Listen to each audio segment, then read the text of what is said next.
This episode of Capes and Lunatics is brought to you by Tweaked Audio. Get awesome headphones, go to tweakedaudio.com and use the coupon code Southgate to get 30% off, free shipping, and a lifetime warranty. Or you can get there through the link on our website, southgatemediagroup.com. This is Perich, and you're listening to the Capes and Lunatics podcast. Hi, this is Devin Grayson, and you are listening to the Capes and Lunatics podcast. Come on, Phil, you don't have a Patty Jenkins strap? No, get me one! Anyway, welcome back to the Capes and Lunatics, another movie review. It's been forever since we did Austin Powers, but that one just dropped a few days ago. So hey, it's time for another movie review. Wonder Woman. Comic book movie review. What? I didn't hear you, smartass. Anyway, welcome back. I am Phil. Joining me, as always, the stash from New Jersey, the apologist. It is Charlie, the Professor Esser. And I don't like this film. She's finally back from Florida. She who doesn't give two, whats. It is. All right. And we have our movie panel back, everyone. We've got... We have a newcomer. Well, it's been a while. He used to review movies with us. But yes, you can hear him every Friday with Charlie Esser on Full Scream Ahead. Mr. Mozz Manzoor, welcome back. Hey, good to see you. My skinny rich friend. And you can see how handsome he is now. You can see now. You thought I was joking. No, the man is beautiful. And the Wonder Women themselves from Alaska, Dianne and Marnell. Hey. Hello. I'm with my wife, so. And from the UK, we got Jamie. Sir Jedi Jamie, reporting for duty, sir. And of course, last but not least, from, Milan, Italy? Correct. DJ Nick, yeah. Welcome back, Nick. Ooh. Hey, it's great to be back. Hey, everybody. All right. So we all agreed, most of us when we were here before we started, that we'll let the people who like this movie get their thoughts out before we shoot holes in it. Yeah, so that's me. Okay. So let me start off with just this basic statement. The original Wonder Woman had a lot of flaws. It was a very dramatic and exciting film, but it had a lot of flaws. This is another very dramatic and exciting film with a lot of flaws. I actually think they tried to answer the flaws in very unique ways. One of the things that first off jumps out to me is that I felt, we never got a montage to show her relationship with Etta. But I realized that's just my fanfic. And you got one picture in the beginning, blinking you missed it. Yeah, well, exactly. But that's an important picture. It's an important picture because that picture is a color photograph. Color photography was not popularized until the 1960s. So we were looking at a picture that was taken some 40 years after the events of the last film. And I think that's the thing that is jarring to people with this, is that so much of the story went unspoken. Because this is a film that is taking place literally a generation after the last film. Which means that every person that Diana has known has died. And I think one thing that I think people often overlook is that Diana is an immortal. And when you think about being an immortal, the idea that you have a relationship, that is a lifelong relationship. So if you were an Amazon and you met another Amazon and you decided to be best friends forever, that means literally forever until one of you gets accidentally shot by a Nazi. When you look at the pictures that they show, we see that she had an entire life with these people. You see them freeing concentration camp prisoners in World War II. You see them getting married and having lives. You see all these things, and then her last friend probably died sometime in the 60s or 70s. So when people say, why is she so withdrawn? Why is she so hung up on Steve Trevor? It's because Steve Trevor was the guy she fell in love with. And as an Amazon, you mate for life. You have this relationship forever. And then to have it taken from you almost immediately, it's very disconcerting. Then everything that you had to tie yourself to the human world also has now died. And as I said, when you think about Etta Candy, that's like the first human being that she ever had die. Prior to Etta, it's like when Amazons die in battle, well, it's glorious battle and we've died. Or when people in fighting wars die from wars, they die. But when someone just ages and dies, that is heartrending.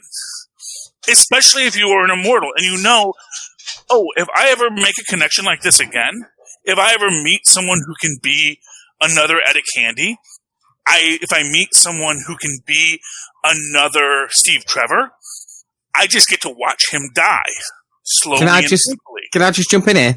Sure. Highlander did it better. But again, in Highlander, you actually have a fight. You actually have a framing device that says, oh, but there can only be one, and yada yada. And so you have an ongoing war distraction. That's the thing. I mean, with Connor McLeod and his wife Heather, you know, that time they have together with a beautiful song from the 80s. Yeah. A beautiful song all the way through, and then, you know, and you saw her age, and then a bit further on in the film, it reflects back on his life and how he's been on his own for so long. You know what I mean? They did it better. Or did they? That's the thing. Did they do it better, or did they do so? And this is the thing. Connor McLeod was born a human. Connor McLeod is living a human life. Diana was born an Amazon and lived arguably thousands of years as that 15-year-old girl we see at the beginning. Mm-hmm. So you think about that for a minute, that how slow has she aged? How long has she been alive? How long will she still be alive later? Connor McLeod, as far as he knows, he's just a normal human being who maybe someday will get his head chopped off. Okay. That is the extent of his life. Diana is thinking, I am going to live forever, and every human being I know is going to die. And when she gives up her powers to have a human relationship again, it is telling, because that is the thing. It's like, I would like a real human relationship, and the cost is I don't get to be immortal anymore, and wouldn't that be wonderful? Yes, please, Toe. Thank you. First of all, I'd like to point out that the DC apologist is wearing a Marvel t-shirt. Thank you. I am wearing my Wonder Woman earrings and my Wonder Woman t-shirt. Thank you very much. But I'm going to tell you, Charlie, I was not jarred by the fact that, 70 years had passed. I was not jarred by the fact that we didn't have all of those characters. I was jarred because it was a steaming pile of dung, and it was meant to be good. But that's the thing. You can only call it a steaming pile of dung if you know why it's a steaming pile of dung. If you're just saying, oh, I didn't like it because it didn't answer my questions. I didn't have any questions. For me, how can you come into this person's life 70 years later and not have a million questions? All right. No. All right, here we go. Okay. Sorry, go ahead. Okay. I had no questions. I just watched this for the second time. I like the general idea. I thought the idea of this movie was good, but some of the there's plot holes all over the place. Execution. As the the first one execution was lacking. Like, the biggest plot device I saw, Steve Trevor should not have been in this movie as it was written. Thank you. Literally every wish Barbara, Max Lord, everybody in the world who made a wish had to vocalize their wish. Not once did Diana say, "Oh, I want Steve back." She may have been thinking it when she was holding the stone, but she never came out and said it. It didn't say you had to vocalize it. It just said you had to wish it. Well, why, when Max was granting wishes and stuff, did he tell them, "Oh, you have to say it. You have to say it"? Because when Max is doing it, he needs to make sure they're making the wish and making the wish he wants them to make. That's the thing. He is a con artist, so he's manipulating the situation so that they are saying what they want. Yeah, but Barbara had to vocalize it when she made her first wish when it was just a stone. So did the son. She did vocalize it. Just because you do it doesn't mean you have to. It's like any other magical thing. And again, do you only get one wish, or do you get or can you get multiple wishes? And again, they literally address it in the film when he says, "I'm feeling generous." And he intentionally gives her another wish. I get that, but when he's using his own people to make wishes for him, he's like, "Oh, did you already make a wish?" Yes, and the guy's like, "Oh yeah, yesterday or something." Yes. Yeah. Well, and the son, he told his son not to waste his waste one your wish. wish. Yeah. And to be fair, Barbara didn't make a wish with him. Barbara made a wish with the stone. So it could be a new genie, new owner, new lamp situation. where, yes, I did my 3 wishes, but now it's a new genie and new lamp. I get 3 more wishes. New form, who dis? Yeah, exactly. Right. As much as like his being, his humanness was hampered by the presence of the stone as part of his being. The presence of his presence in the stone probably affected how the stone works as well. Now the stone has to coexist as being part of a stone and human. So in human terms, maybe for him, he needed to verbally hear it so that his being could relent to the wish being granted. Exactly. Yeah, going back to your point, Steve Trevor was a ham-fisted attempt of bringing back a character we did not need. We did not need Steve Trevor in this movie. Unless you're setting up something deeper. But Steve Trevor was better in this movie than he was in the last one. Yes, really? I didn't think so. I thought he was more of a better character in this one than the last one. And I was thinking, God, is this ST? 84 instead of WW84? Now, I did write down in my notes that Steve was one of the only people to have humanity in this movie. I mean, how sad is it that the homeless guy and the dead guy are the ones with the humanity? Right. And also, I don't know if it's, bearing in mind, this is supposed to be in 1984, every single male are a piece of crap in this, right? Apart from Steve Trevor. I'm going to totally give you that. Yes, that is accurate. That was not okay. Accurate. Yeah. But it was very and they've accurate. deliberately, and they shouldn't have done it like that. You're going to go down the route of a 1980, as in, because everyone's quoting Superman. Oh, this is just like Superman. No, it's not. It's nothing like Superman. I mean, Superman was good. This, not that good, right? No. But to be fair to Charlie, I'll tell you the bits I liked. No, on the beginning bits with all the intros coming up, did you notice all the lettering was in 80s style bad VHS? I really enjoyed that. Yeah. I like the mall. I liked the opening at the mall. It was fun. Really it was good. bright. It was 80s. Yeah, they captured it really well. Then you have to wait an hour before she's back in that. And then her powers, bearing in mind, her powers are slowly going. She can trip her truck up, but she can't hold on to her loose. And right? And then she needs Steve to save her to push her truck away. What? And not to mention, this movie is called Wonder Woman, and we barely get to see the protagonist. It's almost all about Maxwell Lord, pretty much. Diana and Wonder Woman are the same person, so no matter what you're looking at, you didn't get to see her in costume, but she is always in Wonder Woman mode. Yeah, that didn't bug. Yeah, I was gonna say that didn't bug me as much, but it's like she wants to stay a secret from the world. But that mall rescue, which was, I could see her stepping in, but she puts on the outfit for a big flashy rescue, though. Well, what she... It's the 80s. Everybody's doing cocaine. Nobody will Hold on. In the mall, she arrested all the males, but let the 2 girls who nicked stuff go free. Right? Yeah. Remember that one as well. Lilith, I'm going to tell you what my friend... shame a woman who shoplifts. She'll stop. You get them young enough. That's all you got to do. They'll stop. I'm going to tell you what my friend Dorothea said about this movie because we're veterans of the 80s. She said, and I quote, "And yet, wasn't that the 80s? Good, kind of dragged a bit, and we all deserved better." But here's the thing. And again, when we think about the go-go 80s, and we think about that, Reaganomics, imperialistic city on the hill, everyone can just have whatever people can grow in this world, and if we take away a social safety net, well, then you just gotta. And, Daddy Warbucks would be proud of that kind of a worldview. At the same time, that is the point. I mean, one of the things that I think gets a real negative aspect on this is the fact that, the idea is, because this is the Dream Stone, what is being given to you is a dream. It's actually not the Dream Stone, though. Which Infinity Stone is this? It's the monkey's paw. It's the monkey's paw. They said They called it the Dream Stone for Sandman recognition. Same reason why they did the Golden Eagle armor. Hey guys, remember Kingdom Come? Remember that thing everybody liked? But it's in the way that it works, it's actually the Chaos Crystal. That's the other thing. That armor, they built that up like it was going to be a big thing, and she used that for 5 minutes? And it looked great in the box and horrible on her.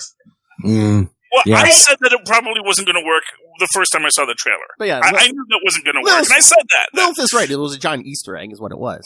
It looked better than I thought it would, and I'm glad they used it. I saw leggings. I saw minimally. It was a gold lame suit. It was good on the posters. Yeah. That's the point. That's it. Good on the posters. Yeah, I mean, it's a variant cover. Is what it's better on the really crappy Christmas ornament I bought for my tree. Exactly. The thing is, that's what it was made to be. No, it's made to be. Uniform That is your Diana Prince tree topper. Get yours, QVC $19.99 right now. Does it light up? Probably.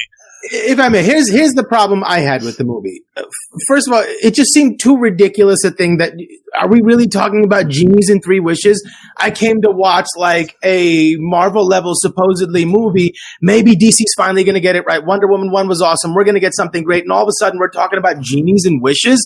Well, yeah. But she deals in magic. This is for comic book people, not like people that just... No offense. Only know keep the real world out of it, Mozz. Can I make a point? Can I get to the end of a point? Go ahead. So, Aladdin already did this, right? Jafar wanted to become the genie, and then he couldn't deal with the shackles. So, but that movie was infinitely better, and that dynamic was handled infinitely better. It was so absolutely silly, and that anybody could grant any wish became such a ridiculous concept that nothing really mattered. Nothing really meant anything. So none of the consequences I cared about. I didn't really think any of it mattered at all because anything was possible. And then to have the resolution of that thing be just as, easy to do, they didn't have to work for it at all. They failed and failed and failed and failed to the end. And then they didn't need to do any of it. Everybody needed to take their wish back. And if you can just take your wish back, how did that never occur to anybody else? The dude that got his oil taken didn't go, oh, no, take backsies. That didn't occur to him. The dude over there going, hey, I got a bunch of cows on a city street. That's not where I wanted my farm. Can I have my wish back? It never occurred to anybody. I mean, okay, but Mozz, you have to remember, they're in the dream. And so when it's like, can you wake up when you're dreaming? Like the oil guy, he's a greedy guy. Maybe he's not used to, just wanting more. And I don't feel like they did a good job making it the dream. I didn't see that at all. So they didn't. Okay, you have to be. Like I said, this is a great film if you're willing to write it yourself. This is an IKEA couch. This is an IKEA bookshelf of a film. Okay, I didn't get paid for this at all. So I'm not writing none of your movie. Write the movie so I can watch it because I'm paying to see it. Listen, Tony, write the movie yourself. Dan, have you got a ghost in your house? Your door's just open by itself. Oh, I have dogs, but yes, they're terrible ghosts too. It's hard, Damn, I should have gone with the ghost answer. Jamie will come get them for you.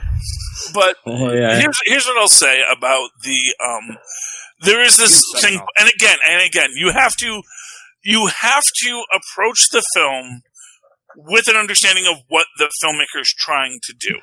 Which is not easy. That's the filmmaker's job to tell me what he's trying to do. And I am with Mozz 100%. Mozz was talking about the ending. Like, I get what they were going for. Like, Diana was trying to talk everyone down. But, I mean, millions of people are making wishes. I mean, look at 2020 and just the politics. You're going to get the entire world to agree to something. When you can't get this country to agree on something. When Diana is explaining the stone to Steve, she says, it's like my lasso. The lasso isn't powered by me. It's powered by the truth. The truth is something bigger than everything. It is the lasso of truth. Just in the same way that this is the stone of dreams. Yes, and Lilith, yes, okay, we'll say it's the chaos crystal or whatever. But the fact of the matter is, it is this idea of something that is larger than humanity and puts people into a state where they can't see the truth. The point of the final scene is she is using the crazy laser shooting down instead of up to end the film, to show everyone in the world the truth. So now everyone sees the truth, everyone knows what they have to do, and everyone does. Fun fact here, I just realized this recently today. Barbara renounces her second wish, technically, doesn't necessarily renounce her first wish. She may still have superpowers, and in Wonder Woman 3... In that case, then it wouldn't work. It would not work. Did we actually see her say, I renounce my wish? No. But if Pedro Pascal renounced his wish, all the other wishes go away because because he was the Dreamstone, right? But if he never becomes the Dreamstone, all those wishes have to be negated as well. So nothing meant anything. No, but I think the point that Charlie's making, and I actually will defend Charlie on this one, is that her first wish was made before Max became the Dreamstone. And what I want to get to is this means that in the next time we can see her in a fun fur outfit like Cheetah should be, not a person walking around naked all the time with her butt in the air. Okay, so can I just tell you that costume was dreadful. Dreadful. I want to know, is she a Jellicle? no more Jellicles. Oh man, Trav Kirsty Wig back in it again. She hates Monday. She was distracting. Totally distracting. It was horrible. It's not in this movie. I don't love Kristen Wiig on her own. She needs a Bill Hader. She needs a Tina Fey. She needs that other lady from SNL that she's with. Not good on her own. I totally watched her Lilith, and I was like, oh god, it's the SNL lady acting like the SNL lady. There's a fine line. That's the problem with DC acting. I love Kristen Wiig. She's done a lot of stuff that's really good. She wasn't terribly good here, but yeah, I like her. I've got to blame a lot of that on what she had to work with, the directions they told her to take. You know, I don't think I agree with you. This terrible role, and he tore it up. And maybe it was the only saving grace of this movie was how ridiculous and funny that whole performance was. But no, sorry, who I missed that. Who did you say? Yeah, I agree. But no, I mean, if anybody had to be over the top, he was totally worth it. He was great. That's the thing. Smoking something. Totally unbelievable character. A guy with weird hair telling you, "Hey, vote for me, and I'll give you whatever you want." You're seeing what you want to see. Don't put your political leanings on this movie. That's what I saw. A lot of really weird. Yeah. That's what maybe it's because I didn't grow up in the '80s, but y'all tripping on that one. And I saw Tony Robbins. I saw Tony Robbins. I saw Tony Robbins. A lot of people said Trump, but I'm like, there you go. That's better. Yeah. He doesn't have the big hands. Like I saw the guy who was like, "You can have the life you want." I saw the ShamWow guy. It's the same lineage. It's the same lineage, Mozz. That's the thing. It's like for people that weren't an adult, or not an adult, but like a person aware in 1984. You know, I know Lilith was probably like at most a newborn in 1984. Lilith wasn't born in 84. Yeah, not even. I was like, she was just twinkling her in her mother's eye in 1984. But my hairline tells you I was born. You're over in Australia. You don't know what it was like in America. No. Obviously, Australia. Yeah. Australia, Jamie. Oh, your accents sound alike. Bloody hell, mate. What are you talking about? I can't tell a New Zealand accent from an Australian accent from a Tasmanian accent. So if I have offended, I apologize. All I can say is us Yanks took a perfectly good accent and ruined it. So there you go, Jamie.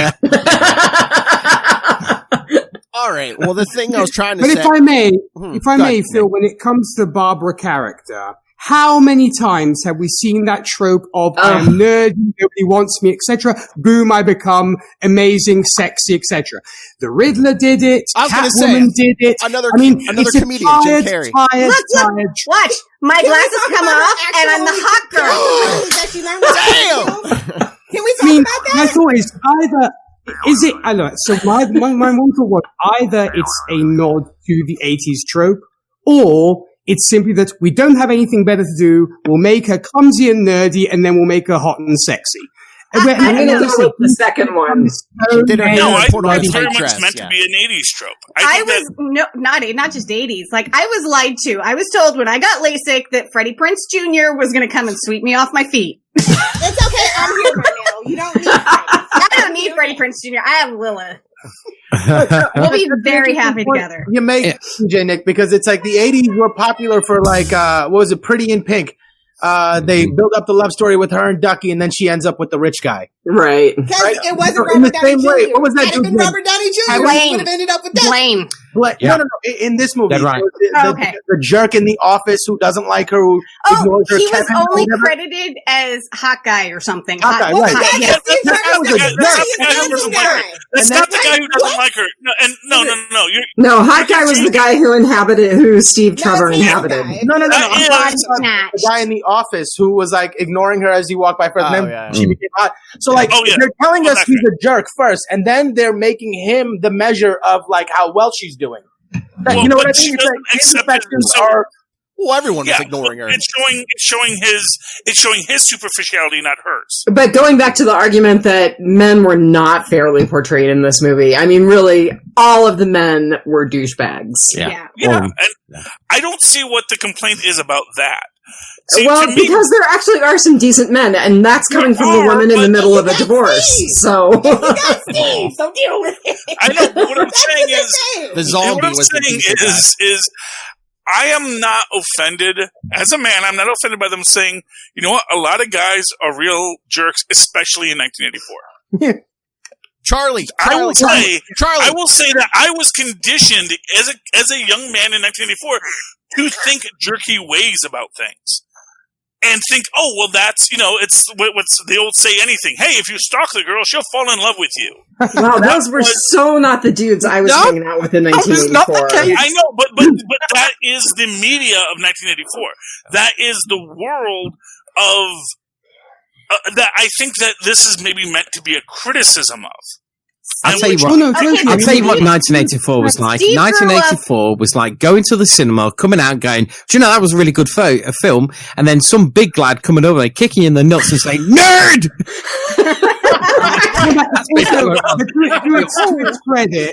To its credit, Captain Marvel did exactly the same thing, and that's why it got a lot of hate. Was in Captain Marvel, all the guys were douchebags, and this is they're doing exactly the same thing because you're trying. I'm saying this as a fervent feminist. I'm a fervent feminist, but this is not how you make a feminist movie. I agree. Well, okay, and so I want to make the point about the jerky guys in the 80s. Steve Trevor grew up in a time before women had the right to vote, and he was still a gentleman. He was a farm boy. Farm boys in the DCU are just the best. Yes, but was that his time? Was that his time in the afterlife? Though, represent men properly from that era. Yeah. Well, what was that, Phil? I said the whole thing with Steve. Was that because he was in the afterlife, in heaven, or whatever you want to call it? No, he was a farm boy. He was one with the universe for a while. Boy equals great. It's sort of like why you can't really make Captain America be a racist, even though he grew up in segregationist times, because that would defeat the purpose of having him be Captain America. Yeah, I know, but I could do this all. He has to actually be a really great, iconic character. You know what's interesting about that is like thinking 30 years in the future. What are things that we're thinking now that are horribly abhorrent to people then? Does Captain America have the wherewithal to think those things are abhorrent now? If we're going to assume someone should write that story. Plot armor. Well, unfortunately, we don't know what that's going to be yet. Right. So then, what is right or wrong? Well, no. But here's what I'm going to say: if you write Captain America 30 years from now, it's going to be. He's going to. Yes, I was always this cool of a guy. I just pretended not to be. Hey, it's comic books. This isn't a real person we're talking about. Fair enough. We're a lot more. They'll be who we say they will be, and that's all they have. Well, we're just looking at this because we're a lot more involved now in 2020. But let's let some of these broads get their thoughts in. Okay, so go ahead, ladies. Well, I gave it a 2.32 past due notices out of 5, and I will say Steve Trevor is right. It was not very comfortable and a little bit backwards, just like the futon. Oh, good callback. Is everyone parachuting? So I'm not giving it a rating because I wanted to like this movie so much, but I disliked it so much that I don't want to harp on the fact that I didn't like it. But I will just parrot something that Steve Trevor said in the beginning of his is cheese on demand. The cheesiest. Okay. All right. You know what I was? Y'all's crazy. This is way better than the first movie. I hated the first movie. Really? Yeah. Like, I'm looking at this and I'm looking at Aquaman and I'm like, who did they screw up more? Did they screw up Aquaman more? Or did they screw up Wonder Woman? Aquaman all day. Don't worry about Aquaman. I'm having a hard time choosing who they screwed up more. Okay movie. Aquaman was a great movie, except for the character of Aquaman. Right. Like on DC films. And the Black Power Ranger they got to play the villain. That freaking Ocean Master movie. But isn't Thanks, that Mozz. the core of Power DC Ranger. films? Yeah. Isn't that the core of DC films? That they have these iconic blank characters. Superman, Batman, Wonder Woman. They're not really... They don't have a lot of depth behind the costume. What makes them good is the world that you build around them. Batman isn't cool except for Gotham. Superman isn't cool except for Metropolis and Luthor. Diana isn't necessarily cool except for the world that she inhabits and the people who are her supporting cast. I mean, she's cool objectively as, oh wow, she's a superhero with all these powers. That's great. But the fact of the matter is that all these superheroes in the DC universe are icons. They are they're called the Trinity for a reason. They're mysterious and unknowable and perfect, and you can't tell that story. Snyder gets a hold of them. Hey-oh! Boom! This, you know, when they say about this film being very close to the original Superman, when I went to see Superman, it had all the aspects of being a superhero film. It had the emotional punch of when he lost his dad that made me cry when I was that age, my mum being an age, and every time I still see it, you know, gives you that choking feeling, you know, and the whole hero's journey in that film is phenomenal. This film, that a lot of people are going, oh, it's just like Superman. No, it is not. There's not one point in this film where you'd go, do you know what? Oh, poor Steve. No, he loses his powers. Spider-Man 2 loses his powers. It's very much in that vein. It's not Superman. It's Superman 2, and I don't mean the Downer cut, which is the best cut. Yeah, but saying that though, right, with Spider-Man 2, he lost his powers, yeah, and then he was walking on the street. Dianne loses her powers and is like, well, can I still do this? Well, let's give it a try. Yeah, I can still do this. I can't rip the lock off of a storage unit, but I can turn an entire jet invisible. Yeah, bearing in mind, when she was at a height of her powers, she could do a coffee cup, and when she's got a very little power, she could do a whole jet. A jet that can fly over 6,000 miles, can I just say that? And it can transport instantaneously. She's in a Bronze Age boat that can travel at 500 miles an hour by random wind currents. So don't call logistics today.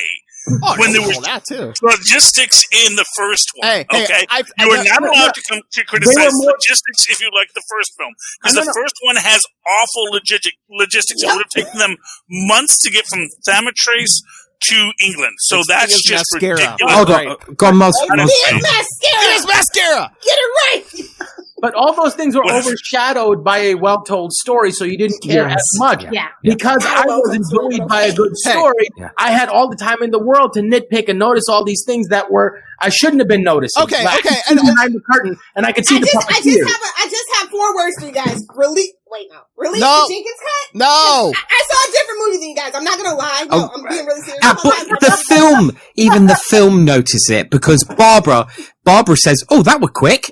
When she says, oh, I'll see you tomorrow, and then she's suddenly there, and she goes, oh, you were quick, and she goes, yeah. And she didn't even explain it, because she knows it was dumb. I won't even get into the speeds of the plane, and how they didn't have to refuel. I've never been to DC, so the Smithsonian keeps fully fueled planes outside on their own private runway with air traffic apparently control. In this universe, they do. I mean, that's the thing. That's the thing you have to accept. Is like at a certain point, Earth 1, okay? You can't say, oh, that couldn't happen because of this, and this. It's like, except it did happen. So obviously, the world is different. It's sort of like anytime you want to totally had a passport too. I'm just saying. I do want to go back. I want to go back to what Jamie said just a few minutes ago, though, because I think this is really important. Beat for beat, Superman was nearly a perfect movie, and it's heartbreaking that this film that's set in the same time that should be beat for beat a great Superman film. flies around the world backward to go back in time to save his girlfriend. Yeah, but if you look at that scene, right, Charlie, right, if you look at that scene, right, yeah, but if you look at the way that scene is wrote, yeah, he lands, he noticed that Lois Lane is dead, yeah, and then you can see how the camera is panning from here to there, to there, to there, and then the camera slowly pulls up and you can see his anger slowly building until he flies off, and then you see his dad telling him, "Don't do it," and he defies it and goes. Yeah. You're telling me that's not emotion? That's not power? I mean, that's fantastic story writing. I mean, no, it's not. No, it's not. It's cheap, lazy story writing. It's get out of your dead girlfriend free card. And I love Speaking of lazy story writing, what is with Wonder Woman suddenly being able to fly? I know it's in the comics now. But when did she learn to fly? When? Love, okay? Tell me. Yeah, when she gave up, she renounced her wish. She's trying to connect or she with How did she fly with no wings? I mean, when she's doing a Buzz Lightyear, isn't she? You know, falling with style. and to add to she that got the jetpack from the Mandalorian. No. That scene upset me so much. One, for the reasons like, you can suddenly fly? Wowie. Okay, cool. When did this happen? And secondly, why in the world, Patty Jenkins, do you have to take Canon in D minor from Sunlight and put it in this movie? Why? You have Hans Bloody Zimmer, for crying out loud, who is a genius. You don't have to borrow from Mr. Murphy, who's a fantastic composer.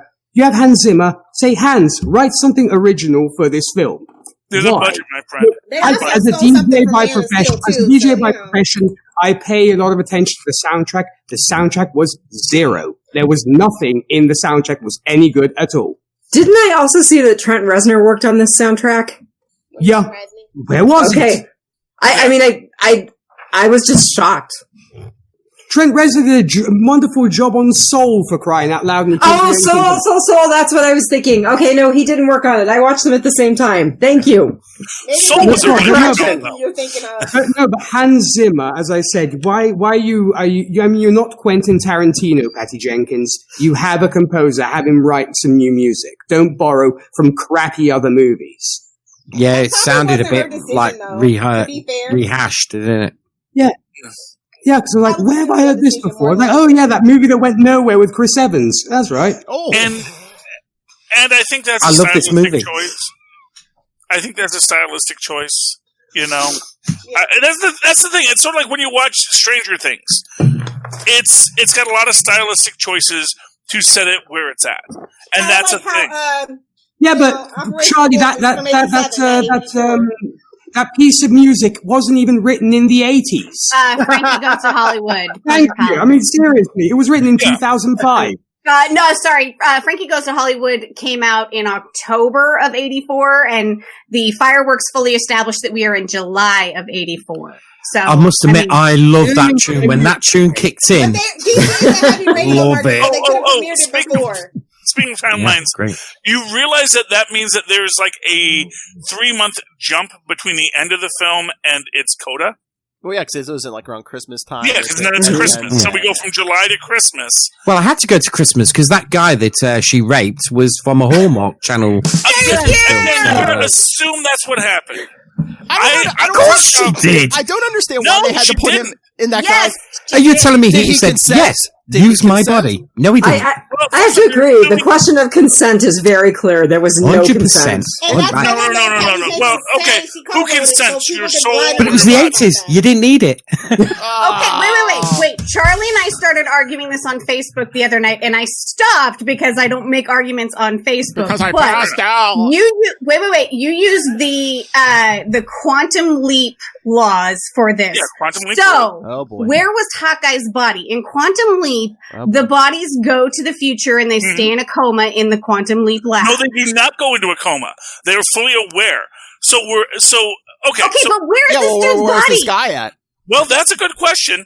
I'm going to assume I thought somewhere. the implication was that it was his body. It was just it was his consciousness. That's what everyone else but Charlie thinks. Well, there's. I say it's his body too. There's no way you can assess it without knowing. My own headcanon is that this is actually Steve Trevor's body that this is his reincarnated soul, No. and he has remembered his. No, No, then why? No, Then why because he should looks he in the live mirror. his life? He looks in the mirror and sees the guy. Yes, And yes, that's he meant does. to tell He us does. like how the rest of the world objectively sees him, but she sees him as Trevor because of where because the that's child his is. soul. That's right, She Mozz, yeah. sees his soul, and his soul is in his body. He has remembered who he is and forgotten who he was. And there's even Then why is he a different guy at the end? I did not Why realize is he a that. different guy at the end? I did not And remember realize who he that. was. Okay, and let me give you. back to There's a couple of items in this movie where they highlighted actually twice that after the war, Diana goes to the Trevor Ranch and She spends established the time. Trevor Ranch, actually. Hard, but hard. you wouldn't know that unless you read the script. It's fine. I'm sorry, what? It's a whole thing. Never mind. Go ahead. Okay, anyway. but she goes I to think. the Trevor Do you know Ranch. what, Lisa? I didn't get that picture. You know, with the Trevor Ranch. I was thinking, what is that all about? That's just like the end scene of Titanic, for God's sake. You know, when she's looking at the photos, you think, oh well, yeah, she went to the fair. 84 years. That's what I said during this movie. Here's my headcanon on it. There's a scene when he's looking at himself in the mirror, and he's doing the faces, and then there's one face that looks like, oh, I know who this guy is. And my headcanon is, this guy looks a heck of a lot like my brother. And then you get this idea. Charlie, come on. Then they should have said it. Hey, They should have stretch said it. Hey, stretch They should have before you said it. reach Patty like that. Jenkins took show don't tell too far and didn't show. I will say that. No. No. She didn't actually really co-write this movie, guys. They forced you to as a humiliation ritual for going to Marvel. Look, listen, you can believe that or not, but that's what happened. Okay. You know, that makes a whole lot I'm more being sense dead than ass anything serious. I've heard so far. You see, but you see, Trevor does give a bit of an explanation of what he's been doing, why he suddenly popped into existence. Never once did he say that. Would you believe it that this guy was in my time? It was in my ancestor. I'm an ancestor to him. No. You know the old Assassin's Creed kind of in the blood kind of thing. And I would have gone, oh yeah, but no. When the Charlie, film one deals line or with something. mythical objects that suddenly pop up out of the ground like walls and then nukes just appearing, this would have been way better if he just popped into a vein. Then when it's she magic. said, He could when have just he came said, fully "I've formed." got to Boom. go," he disappeared. The impact would have been much more. Yes. Not just disappear around the corner. It's for a magic. quick They bit. could have did it anyway. You didn't need another body. Yeah, Here's the didn't thing. need it. Here's the thing. Because things come into existence, we can assume that if this is his body, or if this is Steve, and he's not just magically coming into existence, not being transubstantiated into existence, that they had to use a body, that suggests his soul was busy. His soul was in that body. So where's the other guy's soul? Yeah. I'm gonna. Well, first off, it's the same soul. It's No, the it's same. not. But it is, He's and they talking give like you the evidence of reincarnation, it. but No, let me explain. I'll tell you where that guy was. He was reading the fine print of permission. That's what he would do. Okay. So, have any of you guys seen Avengers? Obviously. Okay. Yeah. Okay. Not obviously. Sorry to When break it Steve down. Mr. Speed and Rogers Miss Heel, yeah. is told by Tony Stark to open the panel, and Steve Rogers, well, it seems to run on some form of electricity as a joke because it's super advanced technology that Steve Rogers has never seen before. Now, granted, Steve Rogers canonically has peak human intelligence, so it makes sense why he solves it. Steve Trevor doesn't have that advantage. So when Steve Rogers is just, well, I'm in a plane, so I know how planes work. And then they make the express point to say, this guy I am, he seems to be an engineer. Essentially, Right, there is that's not a pilot? Muscle memory. He couldn't work. No. That's It's not about flying. It's about knowing what plane to pick, how the plane works, how the plane flies.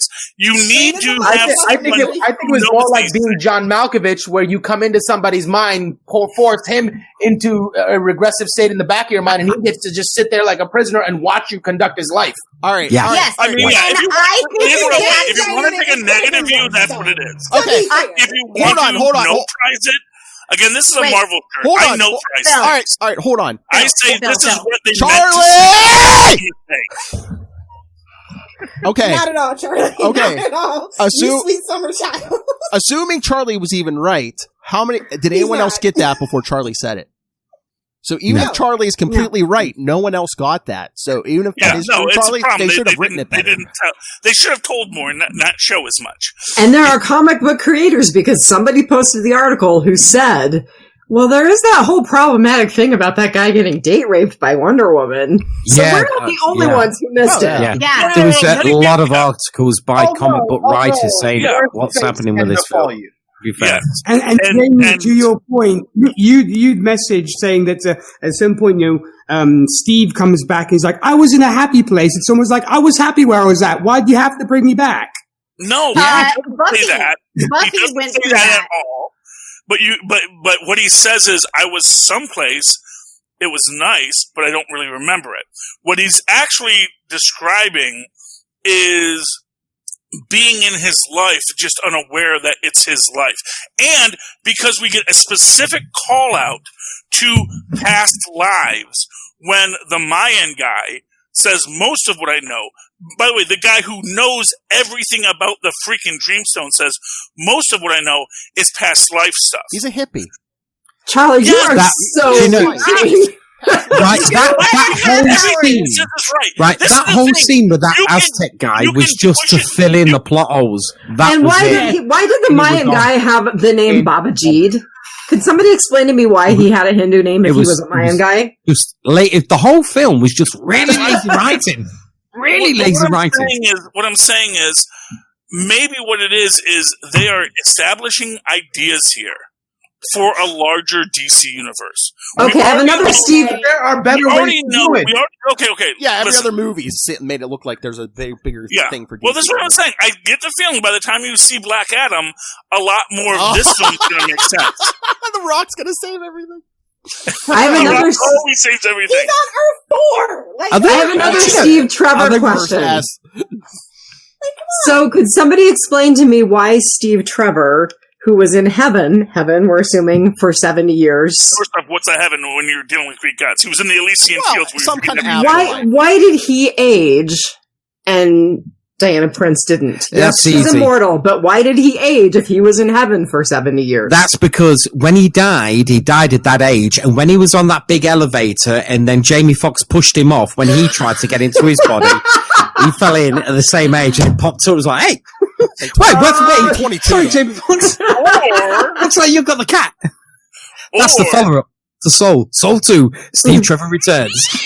Or he wasn't in heaven. He was living his life as the other guy, whoever that is, and that's the age that guy is. So this is the age Steve Trevor would be, having lived his entire life. You know, that's like telling your mom like an eagle flew in through the window and knocked the plant over. Right. And ate my homework. All I'm saying is, you can headcanon it to be a good film. Listen, all you have to do to make this movie better is drink and have fun, bro. Right, I'll tell you, right, let's just put it back into 1984 terms for Charlie, yeah? Charlie's reaching like he's a 10-year-old, reaching up for those naughty magazines on that top shelf. That's how much reaching he's trying to do for this script. I applaud you, Charlie, for loving this movie and trying to convince his life. That's the problem with this movie, Charlie. I think you've put in more thought and more time into this script than they did. Entirely that's possible. right. Look, like I said, exactly. look, I'm going to say this. I'm a Marvel fan. I grew up on Marvel, and Marvel is about explaining away your mistakes. So if I'm going to approach this, and I approach every film I see what he wants, Charlie. Here's your no prize. Yeah, I approach every film I ever watch like this. I say, okay, why did they do that? What is the answer? Can I make this make sense? And if I can make it make sense, I go, oh, well, that was actually kind of clever. And if I can't make it make sense, I say that was a bad film. Charlie, no, I understand that, but like, should my time watching this movie be spent doing calculations and homework, or should it be, enjoying myself? And if it makes me do that, then guess what? I'm not doing, paying attention to the movie. Well, but that's the thing. It's like I guess from my perspective, that's the fun of going to a movie for me. That's the fun of reading a book for me. That's the fun of anything for me. It's just, oh well, how can I make this make sense? See, what is the author trying to tell me in this story? It's like, oh, okay, I can sort of see where they're going. I can sort of build. I mean, look, I'm a Marvel fan. I watch the MCU films are ridiculous. I've seen. All right, but piece them together if you want to. I've cracked the code. Except for Inhumans, that thing is unsalvageable. Oh, man. But everything else can be pieced together. He likes this movie. He likes Superman 3 because that's what I don't like this movie. That's the funny thing about it. I just have to defend it because everyone else hates it. Hold on, right? You know, when I watched it, I don't care. I have insight. I watched it as with this movie. I watched it as a comic book film, and if I literally took my brain, like I said to you before, if I took my brain out of it and just watched it as if I was like a 5-year-old, then I totally enjoyed it. I thought it was a good film. I didn't like the ending, didn't like the CG ending. It was all right, but when things happen that make you go, hold on, I don't like that. I just don't like that. It's a film that, bearing in mind, all of us went in for this film wanting something really good. We was all bearing in mind it's been put back a year, so you think they had enough time to just go over it a couple of times, like Ghostbusters Afterlife. Apparently, they're still going over that because it's not finished. Skyfall, they keep going back and re-editing it because they've got the time to do it. You're telling me they did not look at it and go, yeah, I mean, there's plenty of things. 2.5 hours, and it has so many plot holes. Like, you think you would be able to shoehorn in let's cut some of them. It's a better story. I'll tell you what, let's just put that rewind button to the beginning of the film, for the time when she's the little girl back in Wonder Woman land, right? Now, what was the point? Because it was about her cheating. Exactly. Yet that had nothing to do with the rest of the film. I mean, no. It was about taking the shortcut, which the wishes were the shortcut. I mean, the wishes are the shortcut. But she was the first one to go, oh, no, I'll revent it. No, one of the reviewers said that. Oh, sorry, Mozz. I apologize. She didn't even realize she was making the wish, so it can't even really hold it against her. Yeah, exactly. Redemption from. She's a magical being who knows that gods are real, and she knows wishes are real. So you can't really say that. If anything, hers was the most honest wish. Were we supposed to infer? But it wasn't. Were we supposed to infer that, like, her wishing for Steve Trevor back was the shortcut to making another human connection? Like, I don't understand the whole, you can't take shortcuts and then, like, don't wish for Steve. Right, she's been alive for thousands of years, and for some reason, this person she knew for like a little while has such a giant impact. And like hundreds of years. Like, D can have you out this there is the first time somebody has died. Yes, it is. That's the point. We don't know. That's the point. It's like everybody else that she has known either dies in battle or has died over a long period of time. No, but Steve died heroically. Don't judge her. Yeah, Steve died in battle. is far more. And honestly, that word, that if she had said that at some point, if she had said Thanatos is crueler than Hades could ever be, that would have made this a completely different film, because then you'd understand. I think that's what they were going for.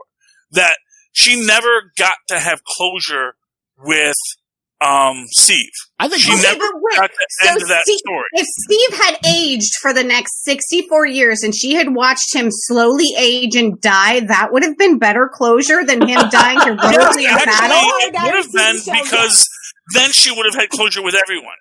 Because she had closure with Etta. That's the thing, is Etta died and she had closure. I think Lilith is right. You just don't forget your first. I would have loved if she had brought back Etta. That would have been a better story.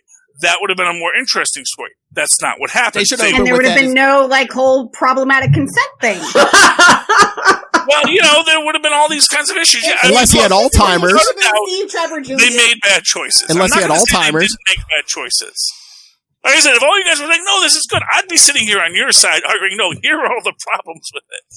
But I do feel that we need to have a counterbalancing voice saying, look, I know what you're saying, but there are things of redemption in this film.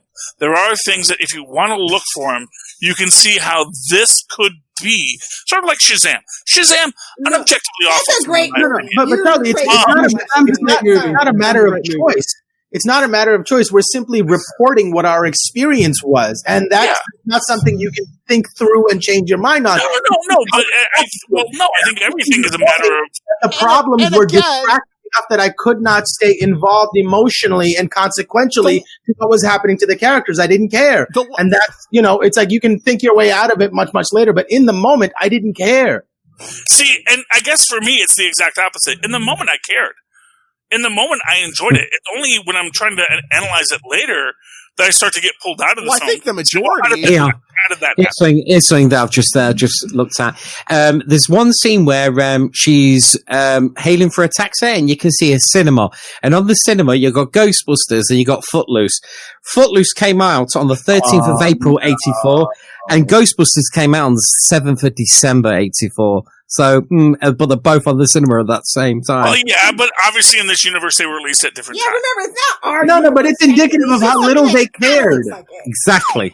Well, I just want to say that it's to say that. Hey, look, don't.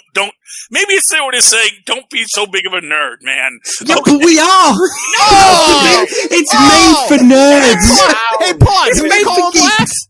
It's made for geeks, made for nerds. I know, but and it's 2020 when it came out. I know people are going to look at it. That's what the internet was made for. There was a car that was driven in Egypt that they were riding in that didn't come out until like 1990. I mean, there were just little things in this movie that they got wrong. It's Fear the Walking Dead Season 4. We knew it could be better because we had seen other seasons of The Walking Dead and Fear the Walking Dead. It was awful!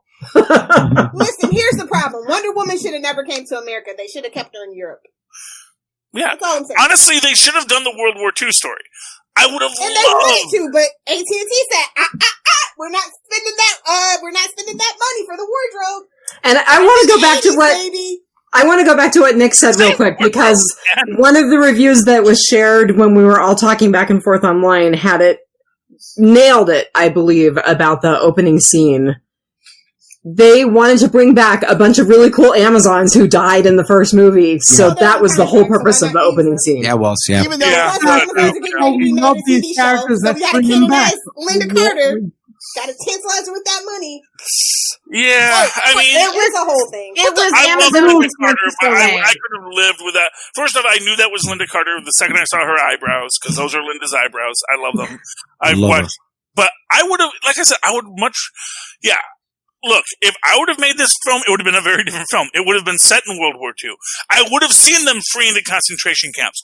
I would have seen the idea of Wonder Woman and her friends living their lives. I think that would have been a fantastic film.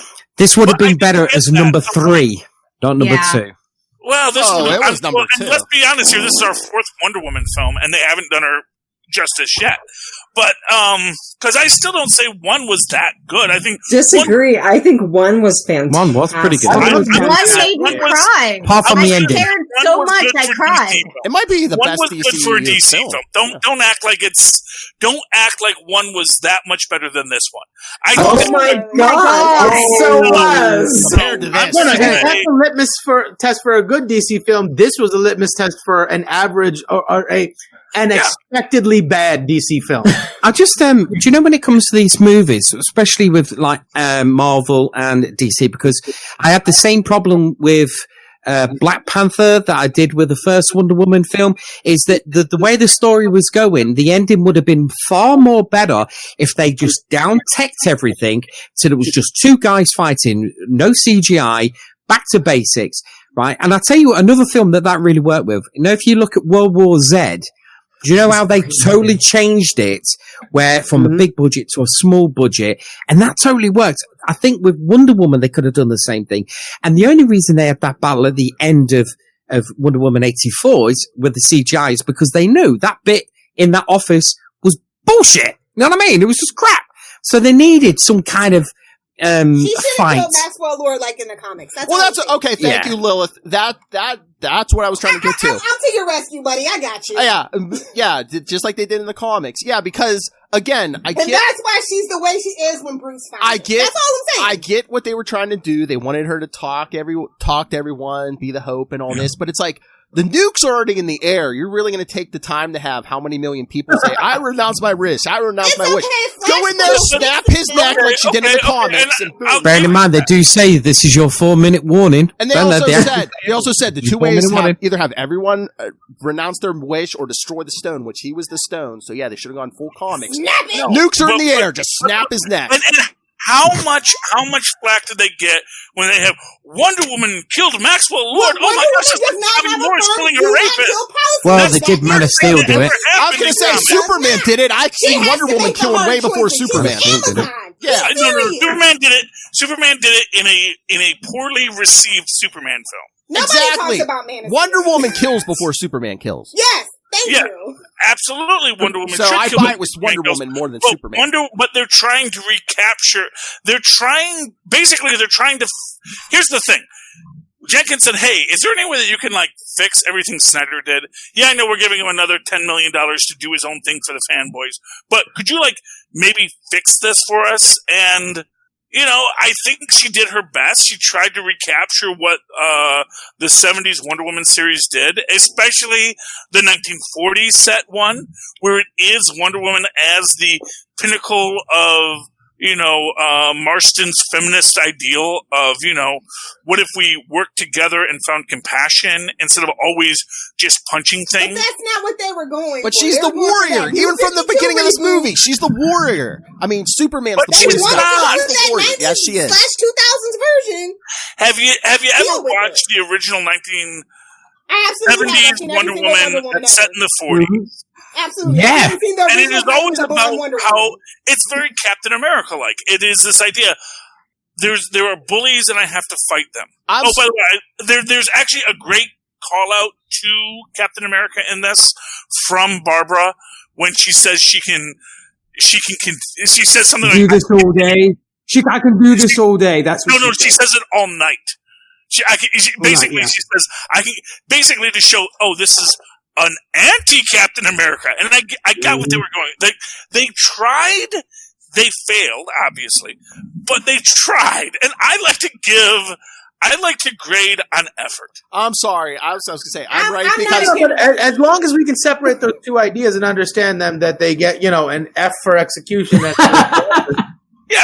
they effed us. I assume they have an F for execution.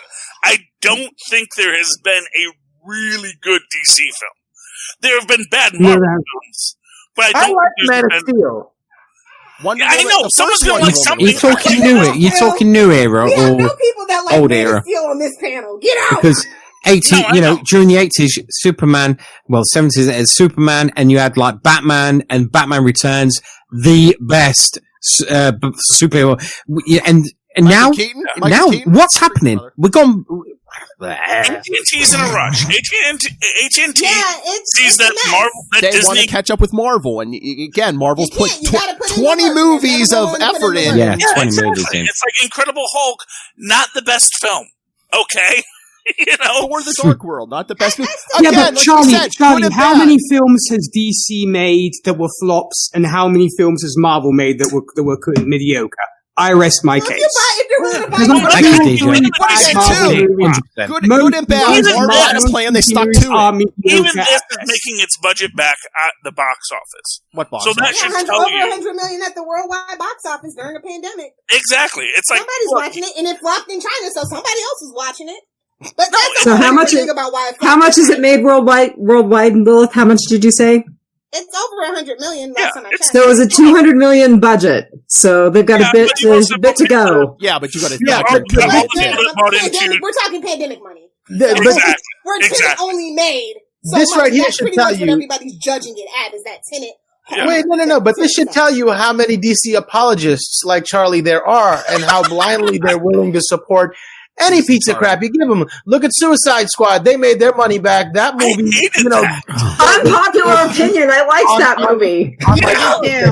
No sister-in-law of mine's going to say they like Suicide Squad. Get out. That's what I'm saying. Every film's going to have the supporters and detractors, and it's whether or not that film spoke to you about what it was trying to do. It made me want to watch more Power Rangers. That's what I'm doing. Anything that makes you want to watch more Power Rangers, that's good. I agree. Exactly. I mean, I would love to watch more Power Rangers right now. Let's watch a Power Ranger. Yeah, but bearing in mind with the Suicide Squad, is they're basically remaking it. They're remaking it because they knew that one was that was garbage. Lilith, what are they making? The Suicide Squad. It's like Ice Baby. The Batman, you know? The Batman. I mean, that's the thing. And that's shout out, Ray. That's what Patty is with. She is in a Martian universe that she's got to deal with.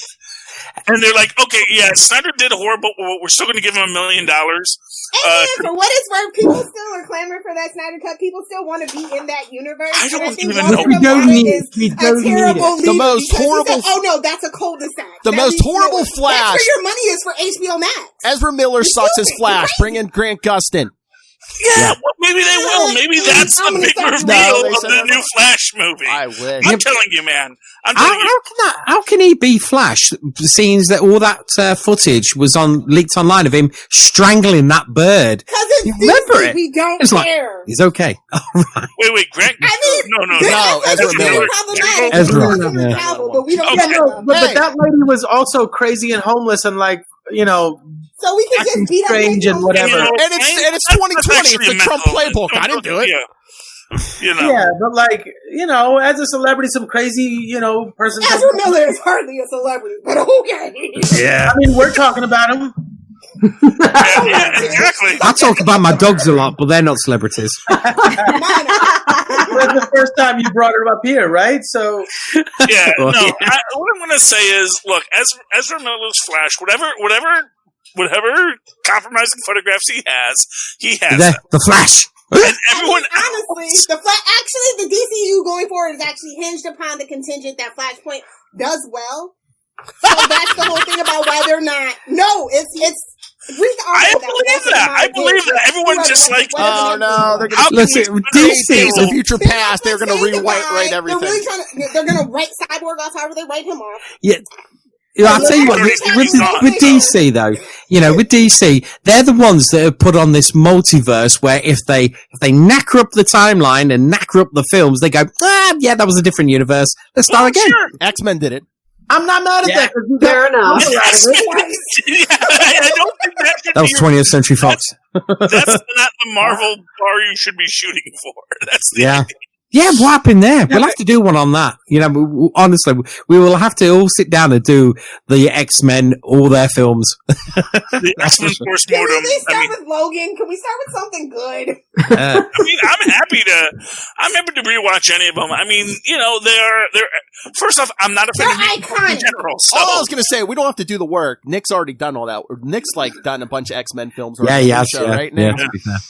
And I'm doing New Mutants tomorrow, which is going to be fun. I still want to watch that. Bless your soul.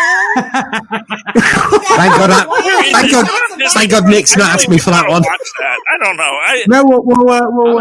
No, Jamie, you are already on for Amazing Spider-Man 2, so be prepared for that one, man. Cold hard Damn. nipples. Yes. I'm washing my hair.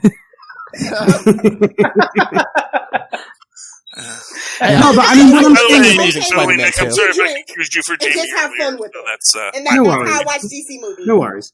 Everyone's talking about. But Charlie, you were saying we might appreciate this movie in the grander scheme of things because it's going to be part of collective universe. Granted, we don't know what is going to happen in the third Wonder Woman film, but looking at it, obviously, in the short run. You're thinking this film leads up to what technically happens in Justice League, right? Well, hence the fact that I actually think that Justice League is being written out of history. Because my point is Wonder Woman wanting to conceal her identity and everything because Bruce Wayne finds out about her, etc., etc. And then he's like, who are you? And all this kind of thing. That's why nobody knew about her, because they're almost trying to excuse or continue that storyline. But the thing is, now Wonder Woman can fly, but in Justice League she can't fly. In Batman vs. Superman she can't fly. I haven't rewatched Justice League, so I don't know how flying she is. You know what? Save yourself 2 hours and watch something decent. They might fix that with the Snyder cut. She might be able to fly. Exactly. I don't know. Snyder cares about women in his movies. I know. But here's what I'll say. First off, as far as anything, I do not. This happens before everything that happens in Justice. And Flashpoint technically happens after it and erases a lot of things, guys. So exactly. So it's like, to me, what I got from this was, she is trying to keep her identity a secret because she does take out the cams. And this is a time before everyone has a cell phone camera. Could have had a ski mask. This is the old Superman thing. It's like, people have cameras, but they can't catch the blue blur, Red, blue, blur, Smallville forever. Whatever, but the idea is that, the character can be hidden and still be active. And I think that they're trying to split they're trying to fix what Snyder already established. I need it bigger. That is a bad place to have to be, but writers have to do it all the time. That's the thing. You have canon you have to deal with. And I guess that's... More than anything, she leaned into it and made a worse movie than the first. I mean, like, what everybody's saying. You can take your opinion on it. Weird choice. I think... The first one was a weird choice.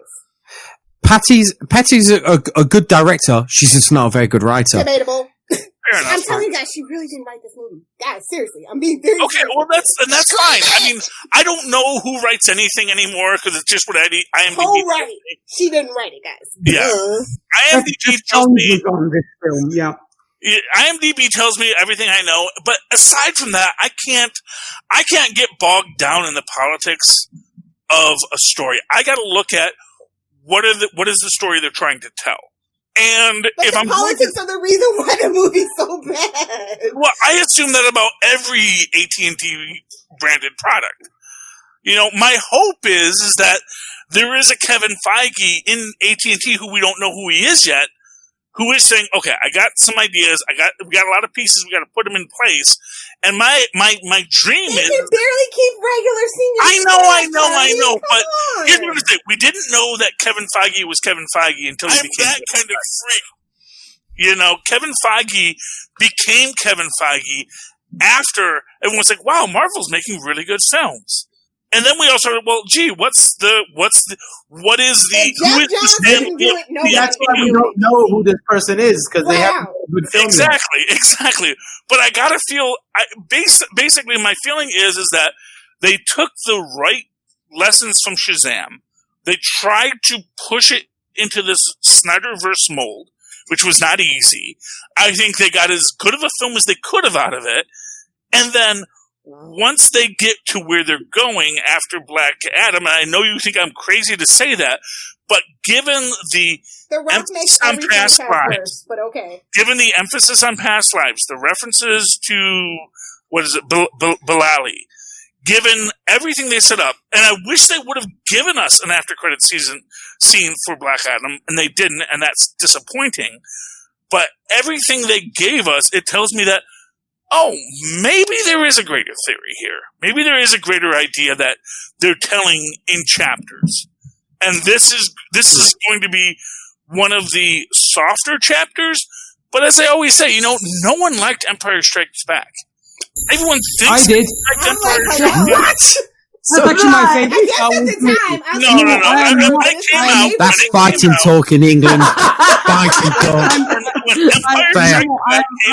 I am not a fan of Star Wars by any stretch of the imagination, but Empire Strikes Back is so far my favorite. Thank you. And that's fine. We're cinephiles, I assume. And it is a good film from a sort of cinephile perspective. From a cinematic point of view, it is, yeah. Yeah, it got very bad reviews. There were a lot of people who didn't like it. There were a lot of people who hated Return of the Jedi. In fact, Charlie, I think you just like throwing hand grenades. Yeah. I'm sorry. I think you just like hand grenades. I remember people hating these things. Charlie, mute your mic. Mute your mic right now. I remember everyone hating everything until now, in which case people love everything. So I can honestly tell you that 30 years from now, I am not going to be saying, wow, Wonder Woman 1984 was so underappreciated. Yeah. Well, that's true. But you know what? I don't consider any of the Marvel films either. Oh my God, yes. Endgame was amazing. Civil War was amazing. Right, hold on. Right, I've got some numbers down here for the Rotten Tomatoes. Yeah, for Rotten Tomatoes. Yeah, tomatoes, tomatoes. Right. Wonder Woman, right, got 93% reviews. Well, let me just have a look at the guy. Yeah, is it fresh? The tomato meter 93, and then the audience score. Right, it was 84. Yet Wonder Woman 1984 got 61 tomato meter, whatever that is, but it got 74 audience scores, which is, I think it's put it lower than Suicide Squad. So there you go. Well, that's the audience. Good taste either, especially DCU fans. DCU fans are weird, man. Yeah, Charlie, as the apologist of this movie, you said once again you might appreciate this film with the bigger picture. In a vacuum, is this a good movie? I will say this: my first viewing, I left with a happy feeling. I felt, that was a fun film. That was a good waste of my time. You were drunk. Well, I'm always drunk. You can't use that. That's a base, okay? Charlie, are you a politician? Can you not do a yes or no answer? So as an example, let me give you this example. Soul is objectively good on every level. I love Soul. It was a great film. However, I'm going to say this. At the same time, Henchman came out the same day. There were the three films. There was Wonder Woman, Henchman, and Soul. I am far more interested in what Henchman is going to do as a mediocre film, building its universe, than either of the big budgets. I've rewatched Soul. I've rewatched Wonder Woman. They're great. I haven't rewatched Henchman yet, but I liked it because it was a fun film. I'm going to be horribly, horribly sexist. Happy feeling makes me think of a little boy with an erection. Okay, well, that's that. Look here, sister-in-law. That doesn't have to be a little boy. I mean, there was nothing erotic about Wonder Woman for me. This was like the least erotic film in which a woman is not wearing pants that I've ever seen. I did not get. I don't think Patty is. And I'm glad for that, actually. It's like the Birds of Prey. The best thing about that is there's no male gaze. Exactly. I mean, but I enjoy. I mean, it was. I think my biggest complaints. My biggest complaint was actually like, why are the pilot and co-pilot seats next to each other, not one behind the other? It's like look into each other's eyes during the fireworks. That's the point. And I'm like, wait a minute, that's not how you designed that plane. That's not even how that plane looks when we see it. In a plane that didn't come out for 3 years until after 1984, may I add? Phil, did you just say that Steve hadn't even seen fireworks? Is that what you said? Did you say that? I said they're looking into each other's eyes while they fireworks have been around for centuries. That was but another he's never thing. seen them. Yeah, he's like, he acted like he never saw them. I know. That was my thing. He would have seen an escalator too. Yes, escalators were around. Yeah, a lot of stuff is Maybe older he grew up in a small farming town. Leave that boy alone. He was just excited about the fireworks. I don't. Do you know what? Steve Trevor was so excited about being in the future. I'm surprised at one point when he was walking around his own apartment, going, "Do you know what? I'm bigger now. Wow, love it." I don't think. Don't you ever take this wish back? But you ain't heard that from me. if this wish lasts more than 4 hours, it's a great 80s callback. Big in this, and the wishes that we have. That's the whole point. You know, it's like with that with the bit where Pasco jumps into that beam of light, and so you're telling me basically hold on, right? Yeah. This is the best bit. Do you know when he's in the Oval Office? Yeah, they just happen to have some top secret on a board. And he's doing it mean. Don't look at that board. The 80s rolled in the Reagan House, baby. Don't look at that board, right? And then he's like, on an easel. Hey, what's that? Excuse me, Mr. President. What's this? Yeah. Oh, that's our plot board. That plot board tells you what's happening next. It's fantastic. Brand new technology. Brand new. We're never going to use it again after the 80s, but right now it's don't use it again. What's that sitting there all poster size? Oh, that's our MacGuffin. Yeah. Ooh, what? This can beam into every single piece per person's house? Yes. It fries technology and remakes technology in people's TVs. What?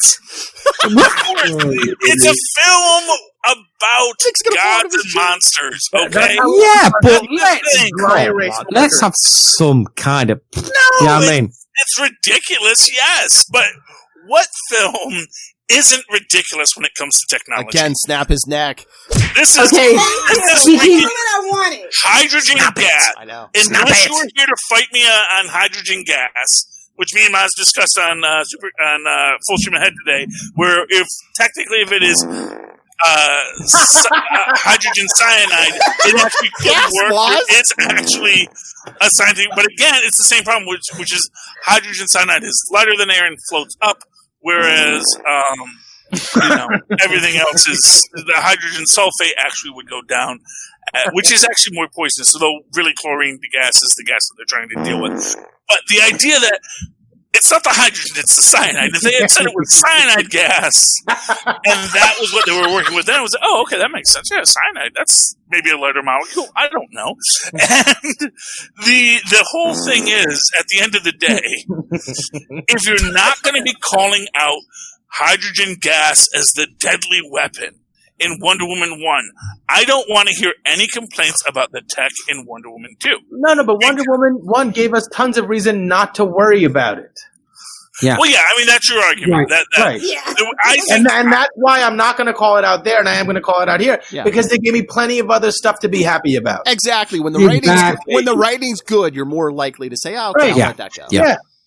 Okay. I mean, I guess I got pulled out the same amount by both of the bad bits of writing, so it's like I guess to me, since I'm always pulled out by that's bad science. It doesn't matter how good the writing is. I'm always we podcast about corpses coming, like reanimating, but I'm not going to believe that a unicorn's going to come on screen at any moment. Do you know what? That reminds me of a joke that came out this Christmas about unicorns. Right, this little kid says to Santa, he goes, Santa says, "What would you like for Christmas?" And he goes, "Well, I'd love a PS5." No, sorry. He goes, "I'd love a unicorn." And he goes, "Don't be ridiculous. Think of something better than that." And he goes, "Oh, I like a PS5. And he goes, What color do you like unicorn? Yeah, what color do you unicorn? Yeah, it's like that, right? This film, when you've got poor writing, that makes a poor film, and it makes you start questioning things. If you've got good writing, it doesn't matter what happens on the screen, because your brain goes, "Oh yeah," it connects all the dots. They're making a film that doesn't connect the dots.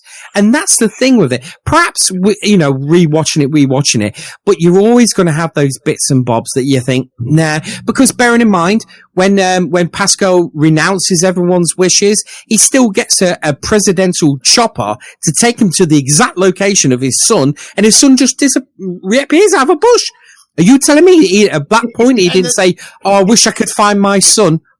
Yeah, it just happened. And the son's just on the side of the road. He just happens to find him. Yeah. I want to go to the gods and monsters thing really quick, Charlie, because Jamie, you led right into it. So, do we really think that there's no consequence whatsoever for everything that Max Lord did? That all of a sudden he gets the chopper and the forgiveness of his son and everything's fine? Get to the chopper. Well, and again, it comes down to this question of. So, and let me give you a little tidbit, and this goes into this idea of because here's the thing. The actual wish that was problematic, for the most part, is just the president's wish. He's the one who wishes I had more nukes. He's the one who puts the world at the edge of Armageddon. Yeah, but how does Max Lord have access to this helicopter then after he was... Because, he renounces his wish, that doesn't mean that Pedro Pascal didn't renounce his ability. He's got to. For this to work, they put it in place. Every single person in the world has to renounce it. Now, if it was me and I turned thin, do you think at some point I'll go, "Yeah, I'm going to renounce that"?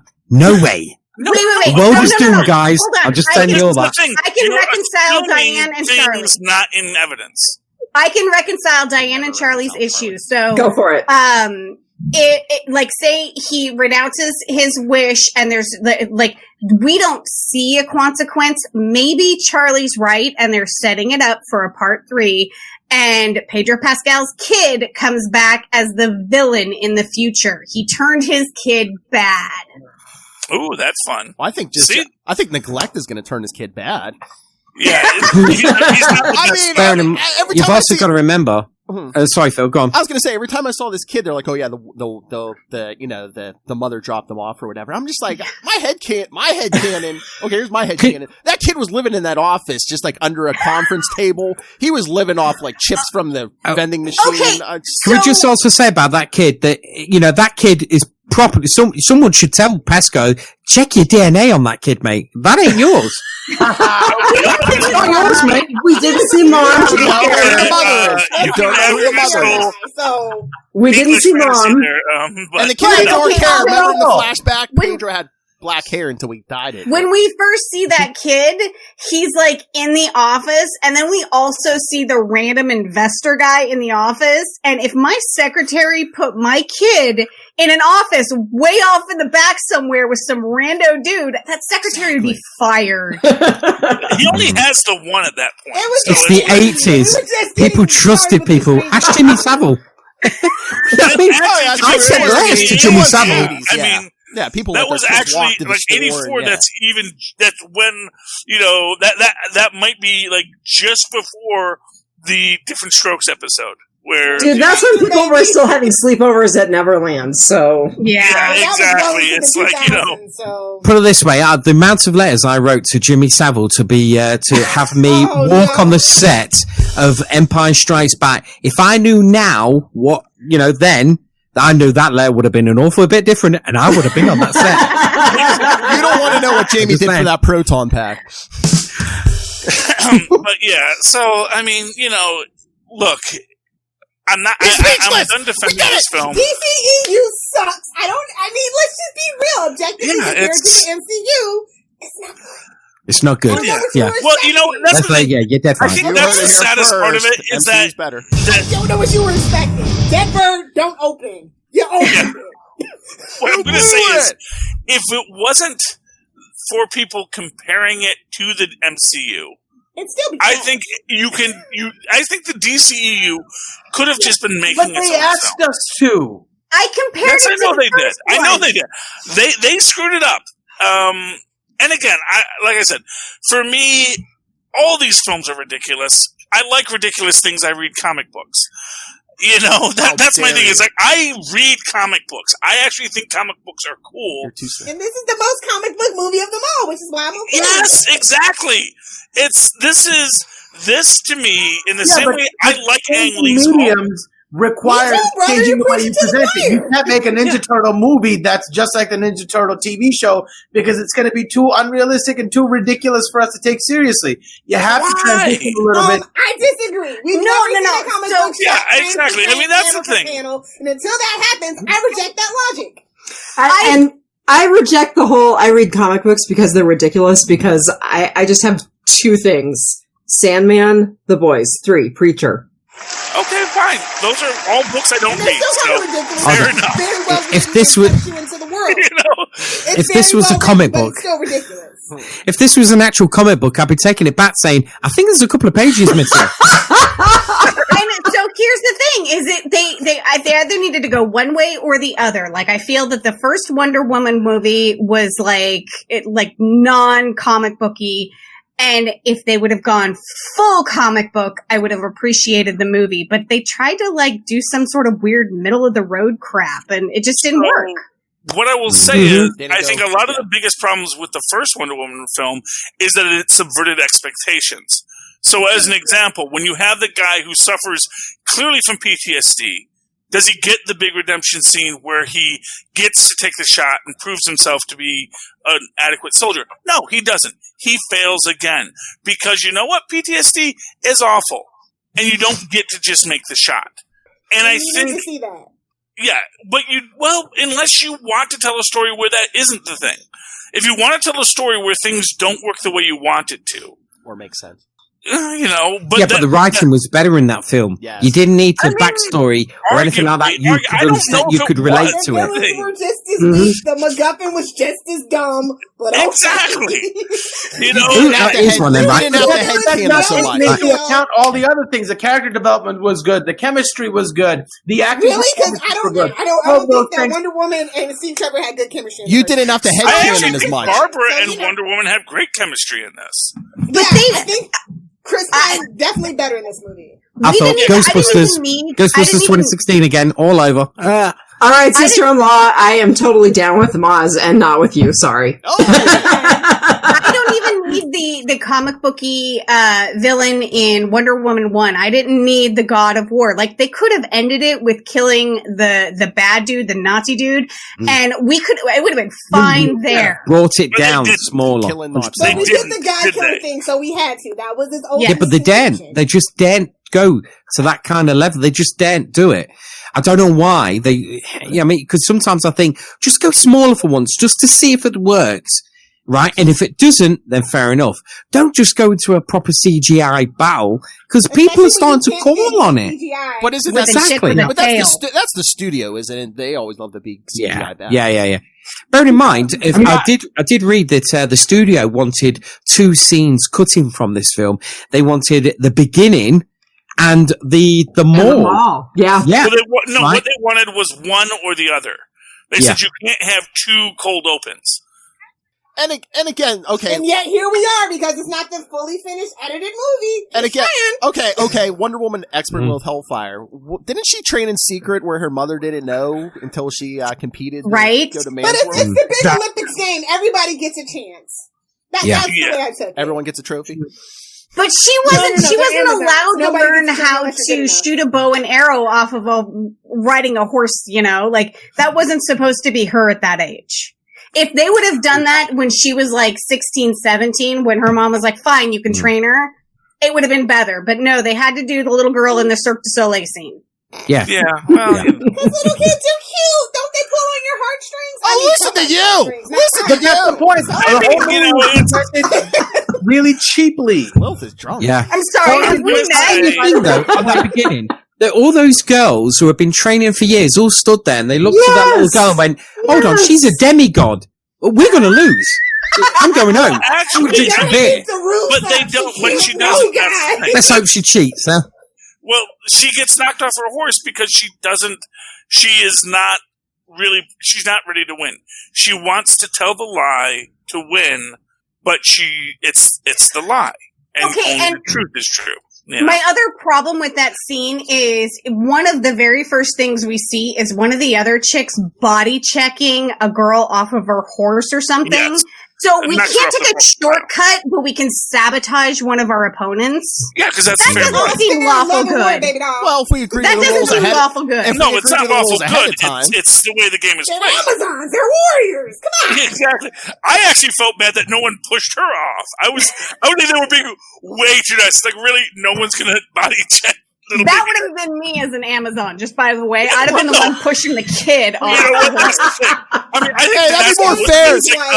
It's Hippolyta's kid. Yeah, but Marnell. I guess we got to be nice to her. She's the princess. Marnell, to be fair, you and the 10-year-old would be the same size, so it'd be fair fight. Yeah. You got me there. I mean, that's the thing. That's the thing of it is that I think that the other, and that's really what the point was, is the other Amazons are competing against each other. No one is going to body check you because you're the freaking princess. No one is which is why, not for nothing, why in the original story, when Diana does the big competition, she has to do it in secret. Because she, it's like the Knight's Tale, guys, with the prince. It's that thing. Yeah.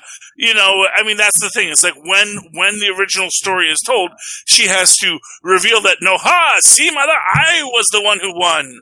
And it was big, but she had to, because if she hadn't, first off, her mother would have stopped it in the original comic, but more in the construct of the story, it's like, she can't, no one's going to challenge the queen's daughter.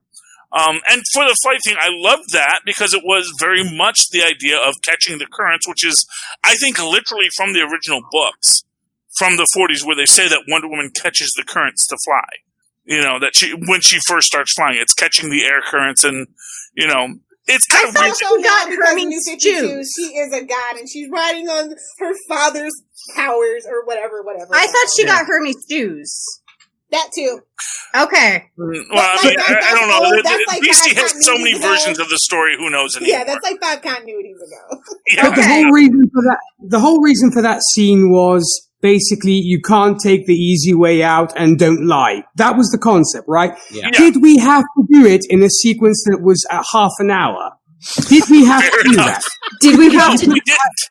Could have had that Amazon movie than this movie. You could have had a nice heart to heart between Hippolyta and Diana sitting down together, kind of like a Mufasa and Simba going on like, don't lie, be true to yourself, etc. Not half an hour of padded out, needless, useless stuff when you could have done way more.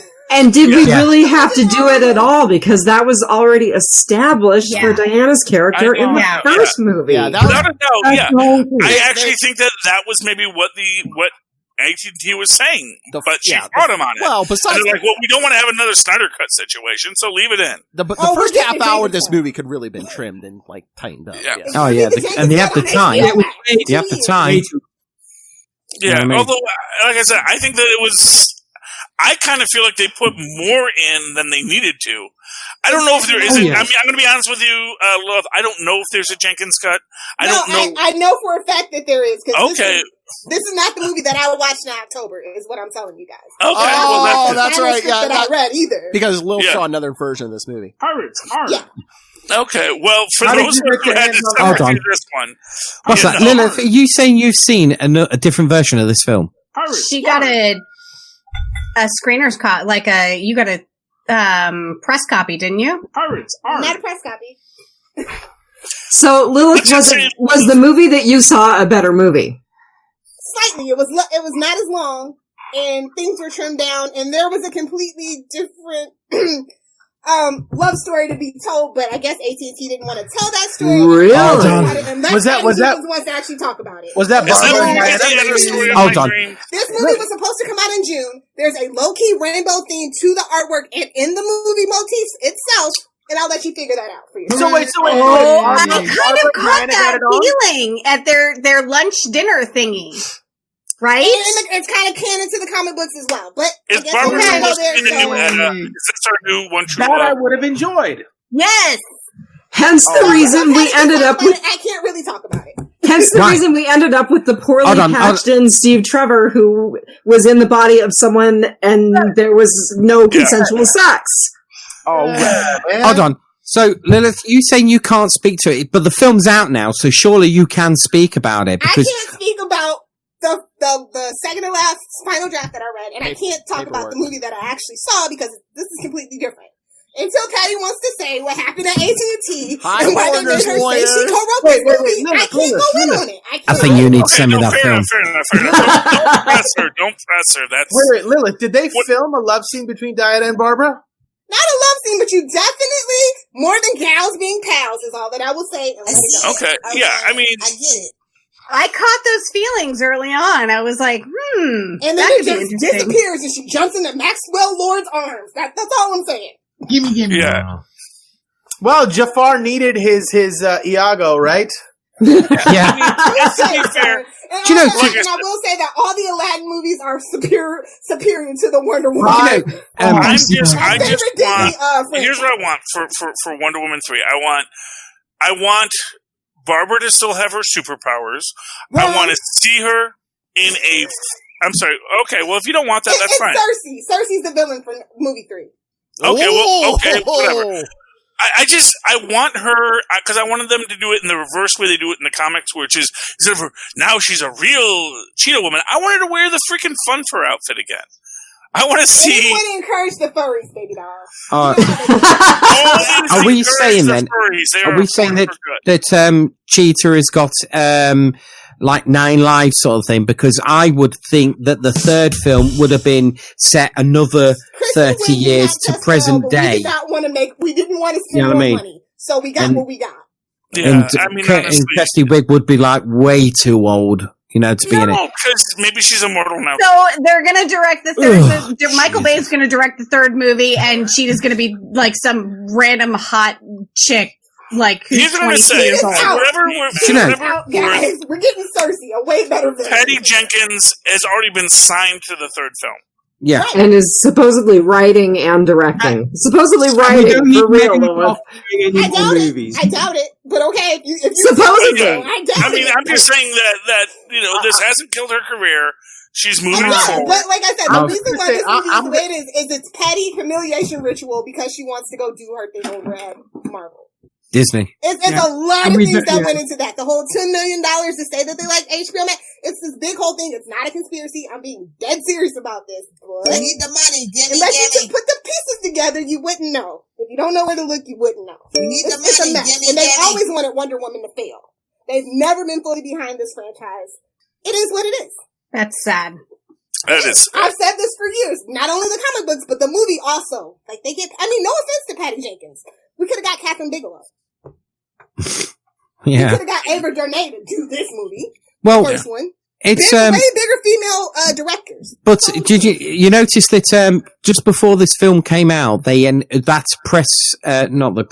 Investors Day for Lucas for Disney, and they had Kathleen Kennedy come in and said, all those beautiful things about Patty about making the Wonder Woman franchise, and she was doing Rogue One. Now I watched it and I thought, oh my God, I can't wait for this, and that beautiful little trailer that she produced as well. That's why you gotta make your deals before your movie comes out. Yeah, and then this film come out, and I'm thinking, oh man, and trouble is with Disney, you're only as good as your last film. You asked Colin Trevorrow about that, because when he made that Henry film, that was great. Disney didn't like it, and that's why he didn't do episode 9. You know what I mean? Yep. Just saying. There's a lot more to the whole Wonder Woman thing at DC. AT&T specifically definitely wanted to sabotage Wonder Woman. I don't know why. They are definitely not a woke company, and they kind of lean into that at this point. Well, go woke, go broke. That's what they say. And that's what the kids say. Yeah, and meanwhile, Marvel's doing that whole MCU Phase 4, so we'll see who's right. If you look at the current band of franchises at the moment that have gone for major diversity, major wokeness, and it's just not working. Look at Doctor Who. Doctor Who's gone down because it's a lot. Honestly, it's always I'm sorry. The MCU is doing very well. I think WandaVision is going to... I'm talking about Phase 4 specifically, where there's all these rants, way more rants and raves than raves that are going on because, my male superheroes. Like, we'll see. Like I said, I know, but the fact of the matter is that Disney doesn't care what the fan thinks if it's a good story. For them is my point. I think they'll pull it off no matter what the angle they take. They'll pull it off. They'll pull it off with a female Thor. They'll pull it off with anything. They'll make it work. We'll see. Like Let's I said, so. We'll see. It's starting to kind of build up a backlash. I think so. It's a make and break with the female Thor because even I love Tika. You know what I mean? I was thinking, but his Thor. They did it with Doctor Who, and everyone said my son, who is aimed at, turned it off, and we've not seen anything of the 13 because I go to the cinema. Oh, Jamie, come on! The 13th Doctor is amazing. Don't like it. Don't want it. She does not exist. Chibnall totally killed that franchise. Sorry, the New Year's Eve special is fantastic. It's not that good at all. It's not that good at all. I'm sorry. And I will defend Jodie Whittaker till the day is long. I'm just going to say, it's Doctor Who. How good do you want it to be? Right, Doctor Who should be, right, I hate to say it, but with Doctor Who, is that you've got this guy who's from Gallifrey, I know a lot of people go, he's an alien, so it could be any species. I'm sorry, but I love the idea that you get a granddad or a real man, that people can look up to, that can solve problems with his brain and not pick up a gun. That little kids can see that their granddad or their uncle, right? But now, they have to go down the woke way, and now everything's got to be female. I know, you know what I mean? I'd say, but let me ask you this: if it was a grandma, would you be okay? If it was I had actually problems with her being young. I wanted I like my doctor who was old and crotchety. It was the other thing as well. I wanted a that Charlotte when they asked her, did you ever listen to that podcast with David Tennant talking to her? And he said to her, "Have you done any research?" She went, "No, not really." And he says, "Have you read anything of Doctor Who?" She went, "No, why should I?" And he was like, and you could hear him going, "Oh, okay," you know what I mean? Because but David Tennant's a fanboy. Yeah, so is Matt Smith. Yeah. She ain't. Yeah. But saying that, it's the And David writing. Tennant and Matt Smith were writing. amazing doctors. Yes, Yeah. and With Tom the Baker best was the actor. best doctor. Christopher Eccleston in this house. Wait, what about Christopher Eccleston? Christopher respect Eccleston is nine. another We don't skip fantastic. nine, okay? Another fantastic. I loved Christopher Eccleston. He was my first He was doctor. awesome. How He do you love the yeah, Rose you story should if you skip have nine? I don't I've get fully. I've actually got I've got a bit of a tale about Matt Smith. He actually FaceTimed me. Oh, This is like a Rob Southgate moment. Come on, guys. He was over in Australia filming the Terminator film, yeah, and he was in a nightclub, right? Don't know what he was doing in a nightclub, but he was with his mate, and he met my niece, yeah, and my niece, who was from England, turned around and thought, because this was Australia they were filming, she sort of went, "That's Matt Smith," and he clocked her saying his name. He went like this, and he ran over to her, and he spoke to her, and then they went back to his. I don't know if I should say this because it's out there, but they went back to his place, and she was texting me saying, "I'm with Matt Smith." And at the time, I was like, "Yeah, really?" And then I said, "Prove it, FaceTime me." And then she went, "Hi, it's me." And I went, "Hi, Jimmy, you all right?" And she went, "Yeah, here's Matt Smith." And he went, "Hi, you're all right, mate. I can't really say much, but hello." And I was like, "What?" And then, right, and then here's the thing, right? Oh no, I can't say it. I'll say it off air. What? He showed her a sonic screwdriver. No, something slightly. Well, no, I'll say it. Don't worry about it. Yeah. Okay. Look, The only doctor who was not a doctor for me was Peter Capaldi. I did not like Peter Capaldi. He got better towards the end. No. And that's here's the thing. I think. To me, it's like there's Tom Baker, there's Sylvester McCoy. Unless everybody has a favorite get this old man off my lawn, please. Should we get back to Wonder Woman on this? I know I brought it off. That great movie. I know, but I'm just going to say I actually think that I don't know what the ratings of Doctor Who right now are, but I actually think Disney's making the right choice in having an expanded palette. I love them. I'm just saying. And I was actually just watching a discussion of Soul today. And the idea that, not only is this a film about a black person, but the fact that he's black is not central to the plot. And it's like, oh my gosh, how revolutionary is that? That you're going to have a film about someone of any group, but that the fact that they're of that group and that the struggles of that group is not the central theme. But the central theme is about being a human being. When I saw Soul, my brain did not think of colour, right? I don't know why. Okay. I just saw him as a character, like any other film. My brain didn't even go into that part of like, oh, that's a black character. Isn't it nice that they've animated a black? I know. Never went there. So it's funny. That's because you're not black, and I will wager that there are. No, but I think I wish I was. He was just saying, yes, I appreciated that. No, you don't. I mean, to be literally honest, that's one of Chris Rock's famous things. It's like, look, I am rich. There's not a white person in this audience who would switch places with me today, because at most, you might say, "Oh, it would be great to be right." rich." Chris Rock also said in one of his specials that he wanted people to go out and shoot white kids in one of his specials, and I was like, "Turn that one off straight off." Yeah. I mean, what Chris Rock says doesn't mean jack. I know, but my point is that he's not wrong. He's not wrong. I mean, there's all sorts of ways that you can. There's all sorts of ways that you can. I've got a neighbor down the road who drives a Tesla. I want to be him. I actually like my life. I don't know. I actually wouldn't trade my life with anyone else. I wouldn't. I'd say, it's like, but if I was given a wish stone, I'll definitely make that wish. And I tell you what, I definitely wouldn't reseed it as well. Do you know, getting back onto that, who thought, when she was looking up for the god who made the stone, who thought, oh, it's Loki? I did. I was thinking, they're going to go down the Loki route. Marvel kids. Yeah, no. Yeah. Because I don't read the comic books of Wonder Woman, but I don't know if this stone has been in a comic book or anything, but I thought, they're going down the Loki with this.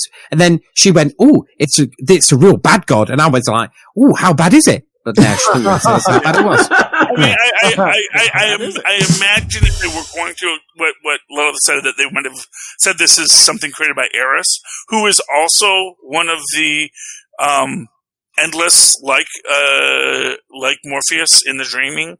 So Eris is one. Please don't screw up my Sandman. Please don't let them touch it.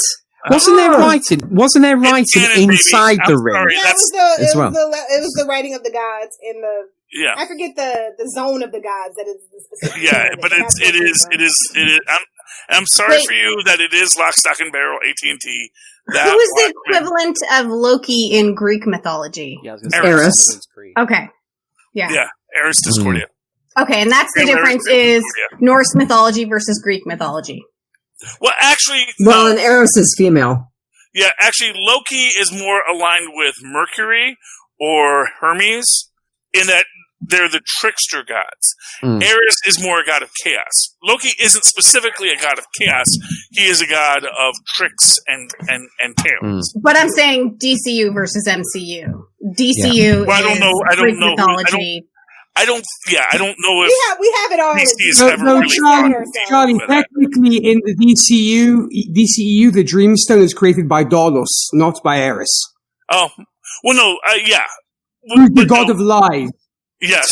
So it's actually in one of the comic books then, this Dreamstone. Yes. Although a little bit more. Hold on, is it a Dreamstone or a Wish Stone? Because isn't that surely two different things? Yeah. Lilith is saying it is the Chaos Stone, not the Dreamstone. So. Chaos Crystal. If you want Chaos Crystal. Now that I would totally believe. Now, if they said it was a Dreamstone, so on the twist of being a wish, so I dreamed that I was somebody else, then yeah. That I would go with that, not when you wish, because and she does say that to make it right, every single person has to bring that, nobody's going to do that. You're not going to get a consensus. There might be not every single person in the world. Well, unless you were shown the truth. That's the idea, is that just as he is saying you can have any wish you want, Diana is making everyone see the truth of their wish. Again, now I'm going to go back to what Phil said about 2020. Or just the wish. Just snap his neck. The truth is that it is a lie. The truth is it's a lie. The truth is that all you are doing is cheating, and all you are doing is hurting other people and yourself by telling yourself this lie. Have you met a human lately? Look, I'm just telling you what we established in the story. In the story, the idea is that the lasso isn't powered by her; it's powered by the truth. The wish stone isn't powered by anything. That lasso was powered by a lot in this movie that I didn't appreciate. It is powered by the concept. I hated it. The thing with the bullets? Is that what you said? Whip the bullet. Yeah. That's not what that's there for. I can see that information of a propeller to fly. Either in the books, but they wanted the cinematic scene. She could have ripped it away. I would have been fine with it. How much do you want for I just want the comic books. I don't even care about the movies. I just want the comic books. Just let me know. Hit me up. Yeah, but you can make a really good comic book film. I know. I mean, you can make it because we've seen them. Yeah, it just needs really good writing. Can we? Let's go on to. Have you ever seen the '60s Marvel cartoons in which they literally lifted? They just animate the panels. Yeah. Yeah, the animated. It's really not that good. I mean, it's enjoyable if you're a Marvel fan, but it's really not that good. They just animate an arm or something. Well, we've got better technology now. So, like I said, I'm just saying, it's like there's always going to be an adaptation differential. This is the story of Incredible Hulk, the TV show, and Wonder Woman, the TV show. It doesn't have to be exact. It has to have what it feels like to read a comic. It has to make you feel like. feel like as much this as I love is Wonder Woman, the TV show, that does not stand. Maybe for the Incredible Hulk, I don't know, but not for Wonder Woman. Well, that has its own connotations. It's its own can of worms and stuff. So I'll tell you what. If I had my way, I would want to see a sequel to Dread, and not Wonder Woman 1984. I mean, I'd love. The Dread remake wasn't too bad. The new one with Dread remake was really good. Oh, exactly. That's what I'm saying, man. I mean, come on. You can't. It was good. Yeah, that needs a sequel. Is what Nick's saying. And basically, was it Neil Gaiman wrote it? Isn't Dread in and of himself kind of a gag character? Isn't he just sort of just sort of a way to make fun of the Punisher? Is he?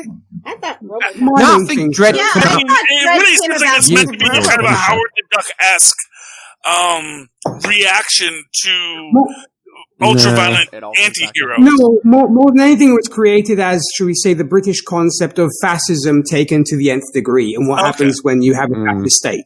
2008. That's what it was. Yeah. So it's, and also the thing is, you say about comics and stuff. It's supposed to have heart.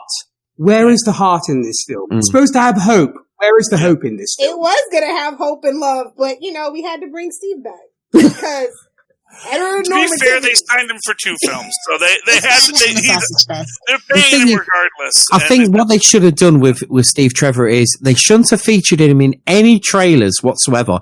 They shouldn't have put his name at the beginning of the credits, and they should have just let it be like, "Oh my god, that's Steve Trevor." What? And they made the junior novel, so it was already kind of but it would have been more, it would have just been that the whole thing with Steve Trevor is the thing that I just can't get over, right? It's the thing, it would have been better if there was someone who looked like Steve Trevor, and then he became, no, not even that actually, because for the simple reason, they show nuclear bombs disappear, they show walls appear, disappear, they should have just had him appear, not just live a week in some guy's life, and then to have that scene in afterwards where she meets him and she's looking at him like, I went to bed with you, you can't remember it. Yeah. It's that whole scene in it with Jim Carrey film, was it? Me and Irene. When he's like, when he's having that wee and he's like, he had sex last night. It's like that. That sprung to mind. Right. I will buy this film because it is. It's not. I don't think it's the worst film, but I will buy it. I will definitely buy it. And the other thing about Christine Wiig, or whatever her name is, right? I can't stand her in these when she's doing her comic, because look at Ghostbusters. But when she started turning sort of evilish? The Skeleton Twins. If you don't, she was really good. You don't think she can act? Do the Skeleton Twins with Bill Hader. Yeah, I'll have a look at it. Oh, yeah, but when she was doing proper drama, I believed her. You know what I mean? I thought she was a better actress. She was great in Bridesmaids, too. I agree. Yeah, Bridesmaids, but too. She's not very good on her own, and that's the problem. She's somebody that needs somebody to play off of, as you do when you kind of come from. No, but you can't make that judgment based on this movie because the role was trash, the writing was even worse, and the directing might have been worse at all. Did anyone check out Nod to Batman as well? Did anyone see it?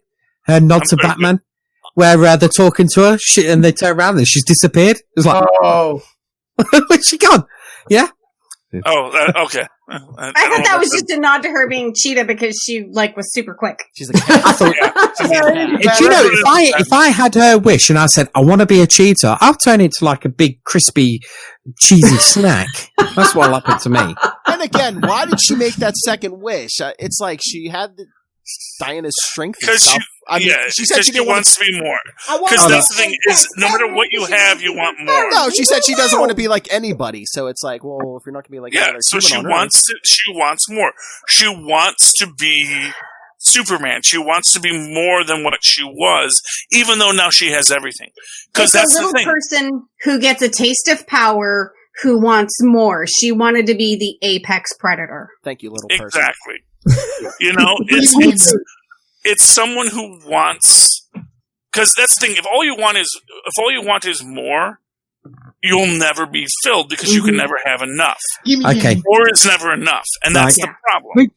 you mentioned the writing as well, and the writing you have, as I mentioned, Jeff Johns, who knows Wonder Woman inside out, who's given us fantastic stuff on the Flash TV shows, done Stargirl, which is amazing. Flash comics. Yet he fails miserably with this, and then you have a guy like David Callahan who wrote the screenplay, and this guy is known for The Expendables. Need I say more? Enough said on that one, am I right, people? It says it. You know, I'm just I only saw Googled. the first one. Even though Expendables was way better than this.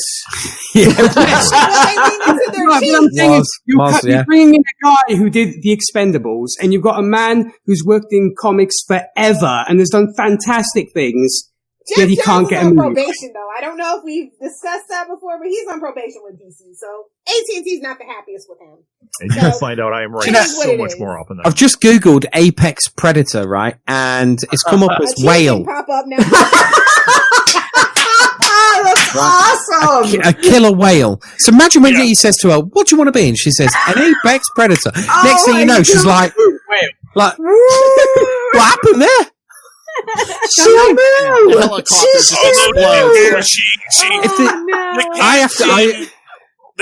a sudden, she's Tillicum trapped in a tank in Washington or wherever. Yeah. When it comes to wishes. When it comes to wishes, I always remember back to that one episode of The X-Files where he gets a genie. You gotta get a lawyer. Yeah, and he has to get the wording right, and it's like impossible. Peace on Earth. All right, no people. Yeah. There you go. Yeah, that's when it comes to wishes. They should always watch that episode and then go, maybe that was a bad. He wished for a yacht and it like winds up in his front yard. It's like, that's not what I mean. But but again, that's how you do it. Here's the thing. Here's the thing. This is an evil stone that wants you to make more wishes to destroy yourself, whereas the genie really just wants you to be stupid so that you die from the wish, and then they can go back to being in their land.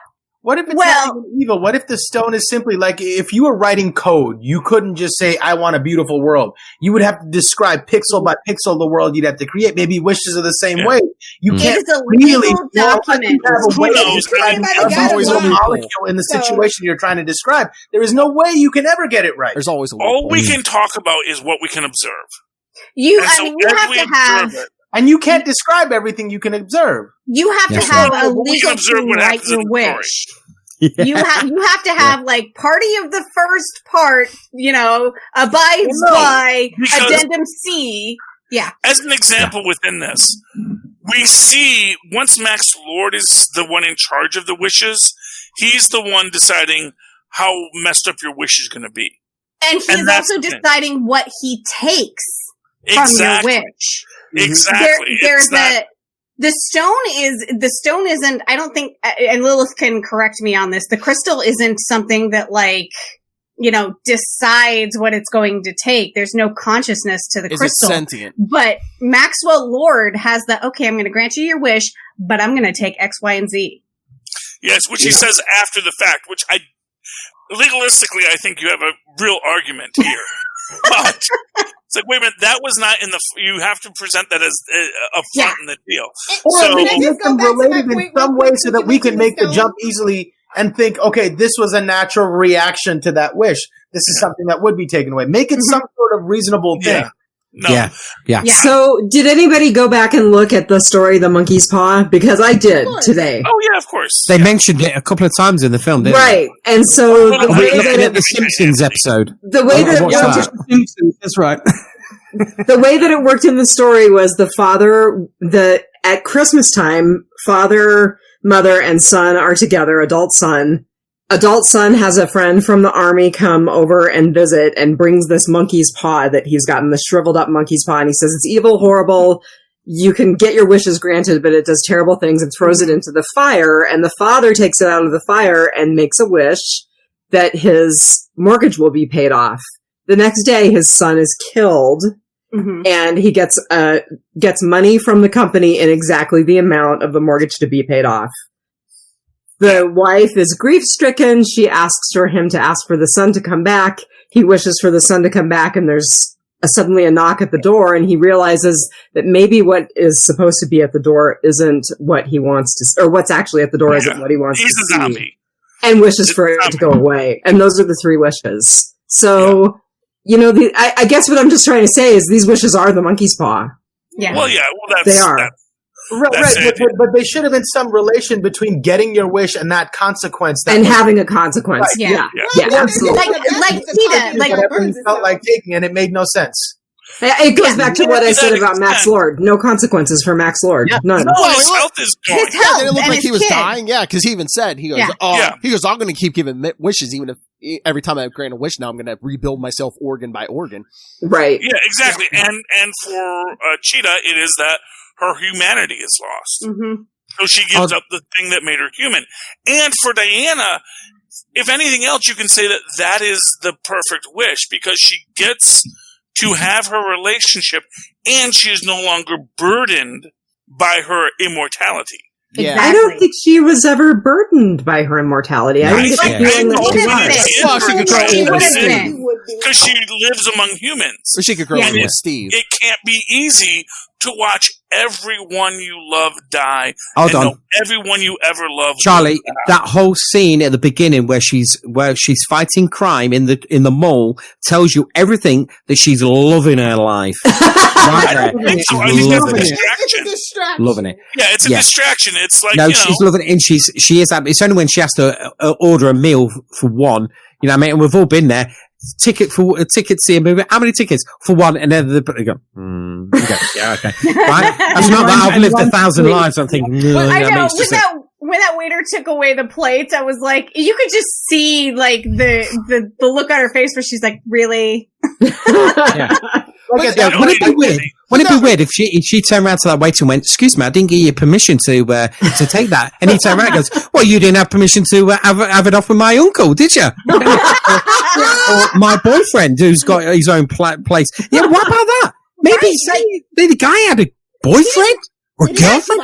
Why was just missing from his Maybe he was saving himself for marriage. Like, I thought about that too. I was imagine though when his wife comes back and she finds like this hair. Who you been sleeping with? And he's like, no one. Really? I don't believe you. Yeah, I mean he's going to go to court. I didn't sleep with anyone. Well, DNA says you did, mate. Yeah. What? Well, okay, again, 1984 there wasn't DNA, so roll it back, friend. Roll it back. Yeah, but divorce was.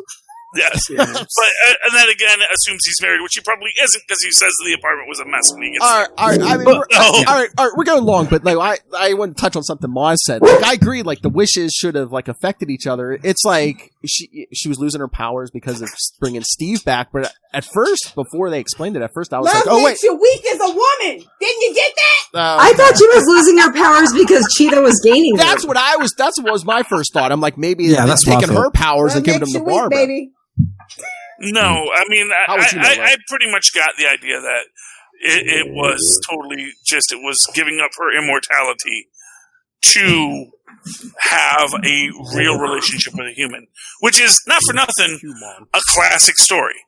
Yeah, but the idea of, I can't be with you because I'm immortal, because you're going to die, or I can be with you if I give up my immortality.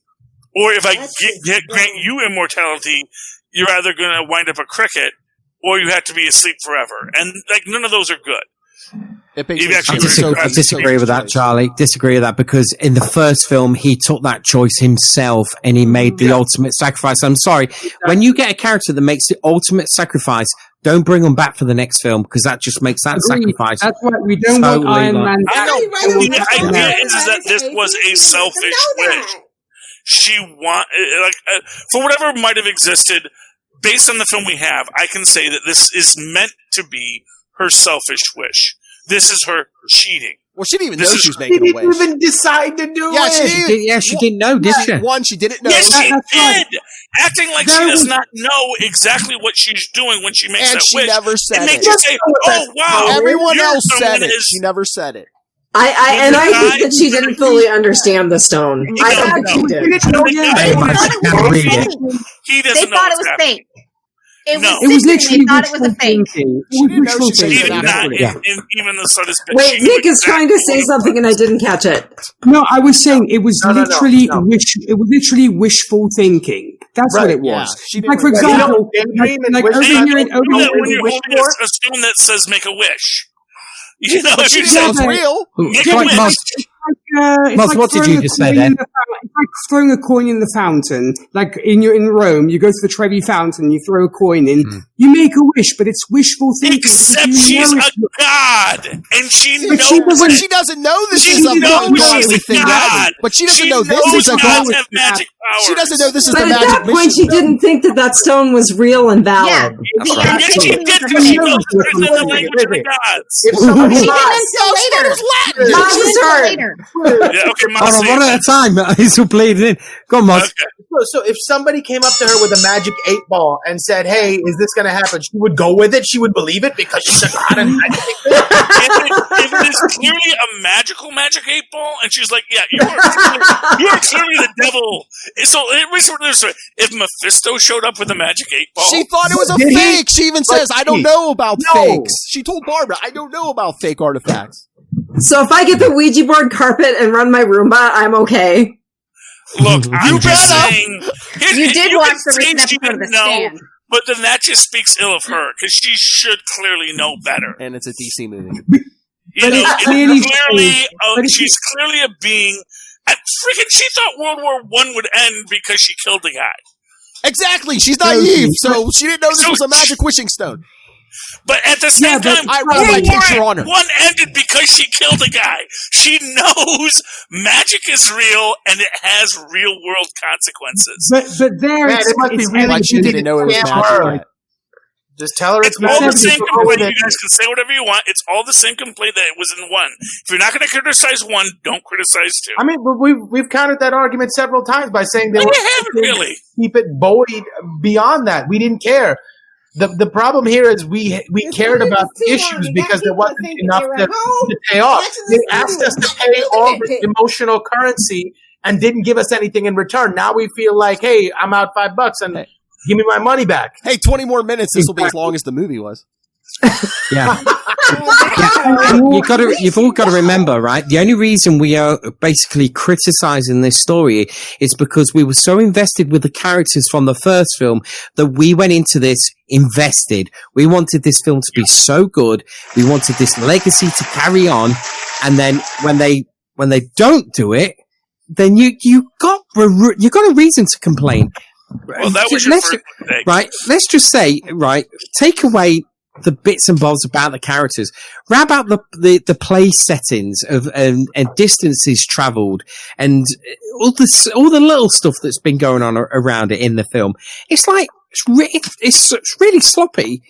Point from one bit to another bit to another bit to another bit, and you always get the feeling that the time is like running out. Yeah, she has that. Oh, I can go home and get me armor. Yeah, and then they fly here, fly there. Really super quick.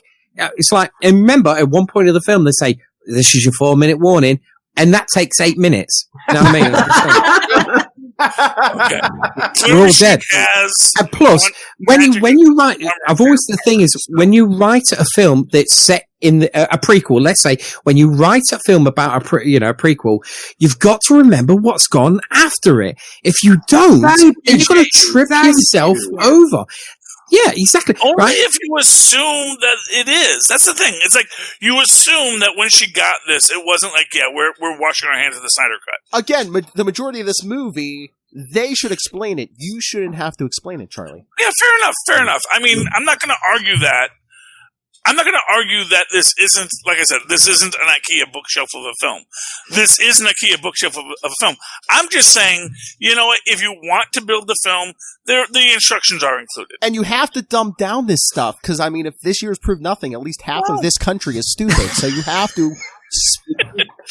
I mean, it's entirely possible that is a strong argument to make.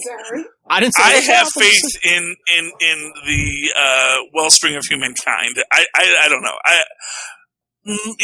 I'm not going to say it's DC's best film, but I'm not going to say it's DC's worst film. That was Aquaman. I don't think it's their worst. Aquaman was not DC's worst film. No. I don't think I'm going to go back to what Jamie said, which is we all cared. We all went into this caring, and we desperately wanted a good... Like I said, they're sabotaging the Wonder Woman franchise. Why? I don't know. But if you don't believe me, watch this movie. That's the bad thing about it. She has breasts, and Superman does not, and Aquaman does not. They want to start. That's why. They want to start. Same stand, right? They don't. If you're They don't really want to go here, down you'd the be doing route, what I'm do doing they? and trying to fix it. But why have we not had That's not a how Man that and works at all. a Man of Steel too? You know what I mean? Why have we not had another Superman film? Surely Is he still the Superman? two main Henry icons of Cavill's DC. problematic. I was going to say, is How he many still Batmans do we need? How many Batman films do we really need Well, they're in rebooting so that. many years? Although Jesus Christ! to that, I will say I'm okay with getting rid of the Ben Affleck Batman. I'm excited about the Matt Reeves Batman with Pattinson. Yeah. I think Yeah. that was great. The I have trailer hopes. looks great. I think he looked good as Batman. I have hopes. I think the direction they're taking with how dark it is and how he's still new at it sounds really, really fascinating and interesting. And maybe we'll delve deeper into the psychology of Batman in a way that the Joker delved into, what it meant to be that kind of person. Which that was a great movie. Amazing. Yes. Absolutely brilliant and timely. Yeah. Yes. Mm. So I'm We excited live in a to see where society, this so Batman I goes. agree. Yeah. So we've got loads of Batman films, yet one Superman film Batman from this himself. for the new And one. it doesn't work in the 21st century, apparently. That's I what mean, they teach technically, you. we have Because he's a man. Superman films. Is that it? Because at the moment it's crap to be a man, isn't it? That's what the latest thing, isn't it? And a white guy, you know what I mean? I would say by a white guy, really? You know what I I mean? think you might have hit the nail on the I head. mean, That's I'm why not they gonna- can't make that We movie get right a now. we get a ton of Batman. No. Batman sells for some reason at this point. I mean, we get They there's make ton- terrible casting. half the choices without DC researching, comics and these now days we're have dealing something to with do it. with Batman. End of so. story. Moving on.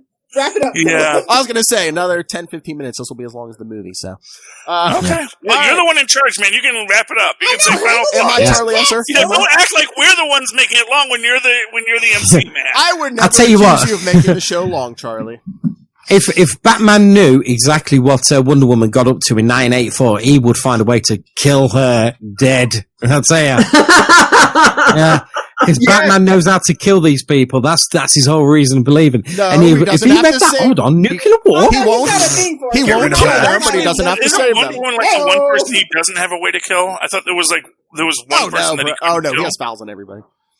Yeah, he has Okay. fans Got a in one. yellow Yeah. ring, for God's sake. Have you not played Hour Lego of Battle. Batman? I got fails on everyone. All right. All right. Real quick, everyone, give a grade. Charlie Esser. Like I said, I'll give it a C. It's a solid film. See you next Tuesday. I enjoy it. I don't have any real major complaints about it the way everyone else does. I think that the complaints I had get answered, or else they're no By different than. Well, yeah, of course, by me. Who else is going to answer the questions if I'm not the one filmmakers! doing it? But it's all based on stuff that is hinted at in the film. Okay. That's my thing. It's not a failure of a film. It's not. I mean, I might even go C+ if I was being really generous today. It's a solid film for a fun watch.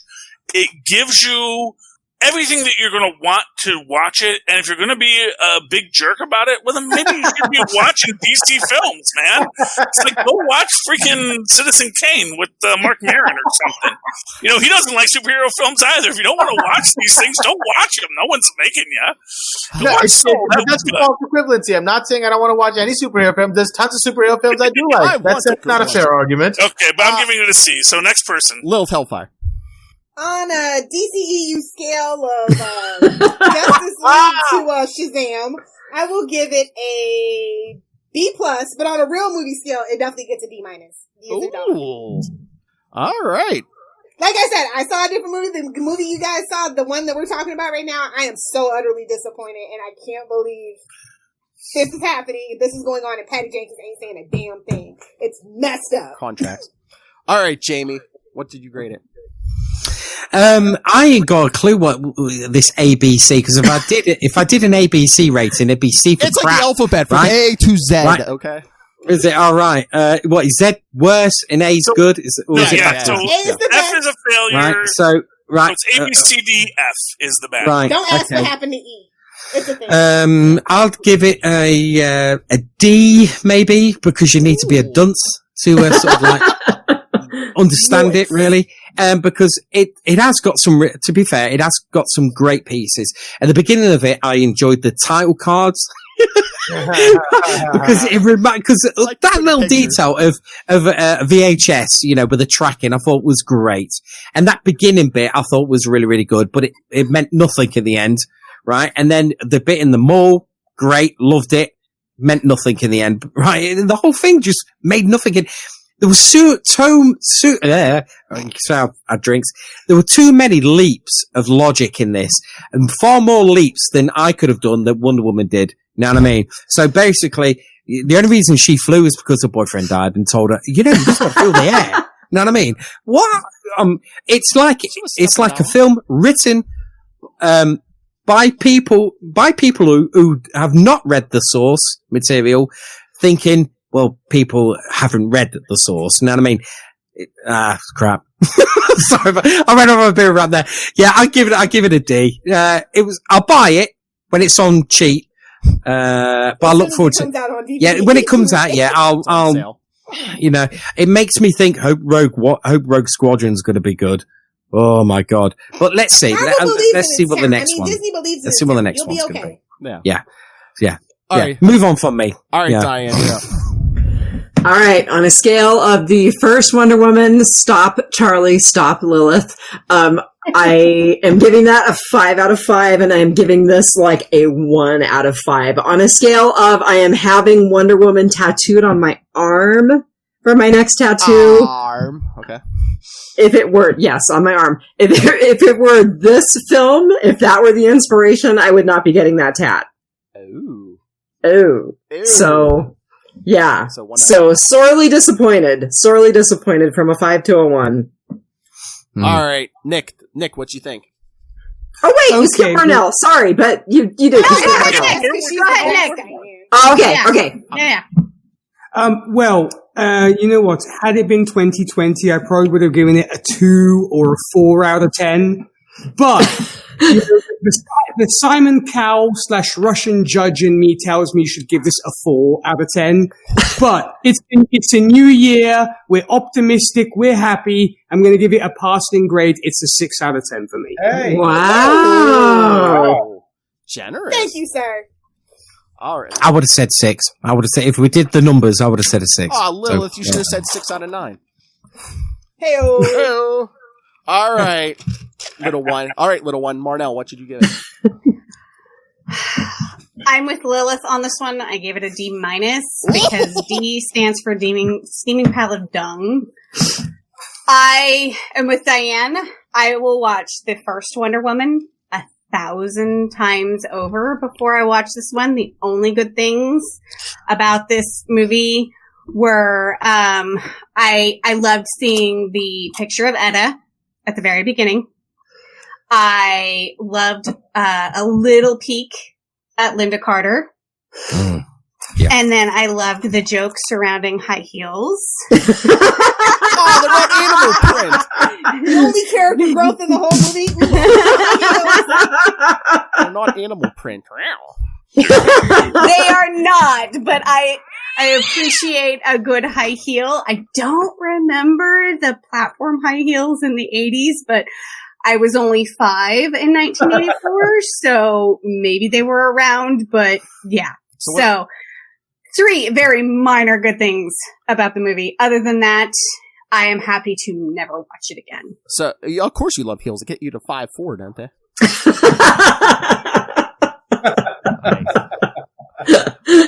All right, Mozzie, you're up. What you give it? It's hard to wrap my head around some sort of a grading system.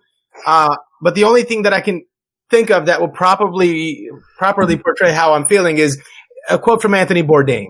There was an episode where somebody was making him a dish made of iguana. And he was on top of a bridge having this meal with someone. And luckily, the person who made it didn't understand English, so he could turn to the camera and be honest. And he said, "It's not that this is bad. It's that it's so bad that I want to jump off this bridge while sticking this fork in my eye." Yowza. So that's how I feel. 100%. Well said. So is that F? Watching this movie or some, no judgment, and I'm telling you, it's a better movie. Well, the movie we got, Lilith Hellfire, I mean, I guess I'll be generous, give it a C. Oh, my sweet summer dog. As in, did you see all that green screen? I noticed it. My God, that big DC movie. What do you expect? We've never had good CG. Did you not find that really distracting when she was doing that running? Yes, it was like I could see the green screen. the Naruto run. That was Unfortunately, Disney owns ILM and Pixar, so all the good studios for FX are kind of held by other people right now. There are some, but nobody wants to be attached. Do you know, it was 1 hour, 5 minutes from when she wore it first at the beginning to when she wore it in that scene. 1 hour, 5 minutes. And not once in both films, in a trilogy, has anyone called a Wonder Woman. You know what I mean? Yeah, that was a big drop, and especially with the reporter at the beginning, because that was the perfect place for him to say, "Who is this Wonder Woman? Who is this wondrous woman who is saving people's lives?" You know, that would have been awesome. They didn't do it because DC doesn't do fan service. They are different. They do. They just don't do it well.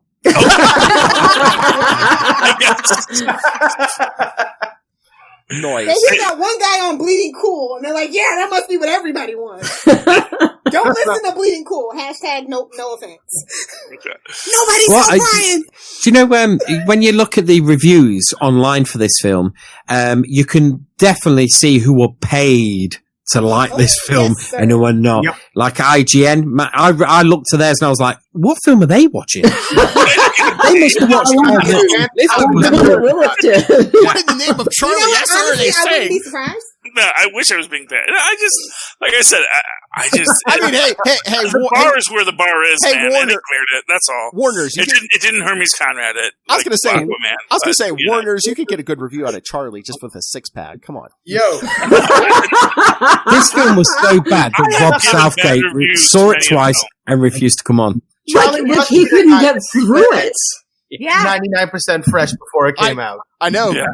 Oh, that's right, Mr. Robert Southgate. Couldn't he, 2 attempts? He couldn't get through this movie. Yes, and I actually had several people on my Facebook page today say, "Yep, tried to watch it. Nope, couldn't do it." And I do think if you look at the record, I did not like Aquaman at all. So I told you, it was okay. I thought it was. I didn't like Aquaman. I didn't like Mantis. I didn't like Mantis.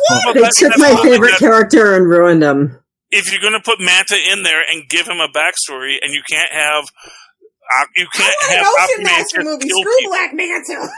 Well, I don't. They put him in there, so I have to grade it on what they put in the film. Exactly. It's not Aquaman that I liked. It's the Jason Momoa movie. It's kind of a different movie with the sound on, Marnell. Not really. Wait, there was sound to that movie.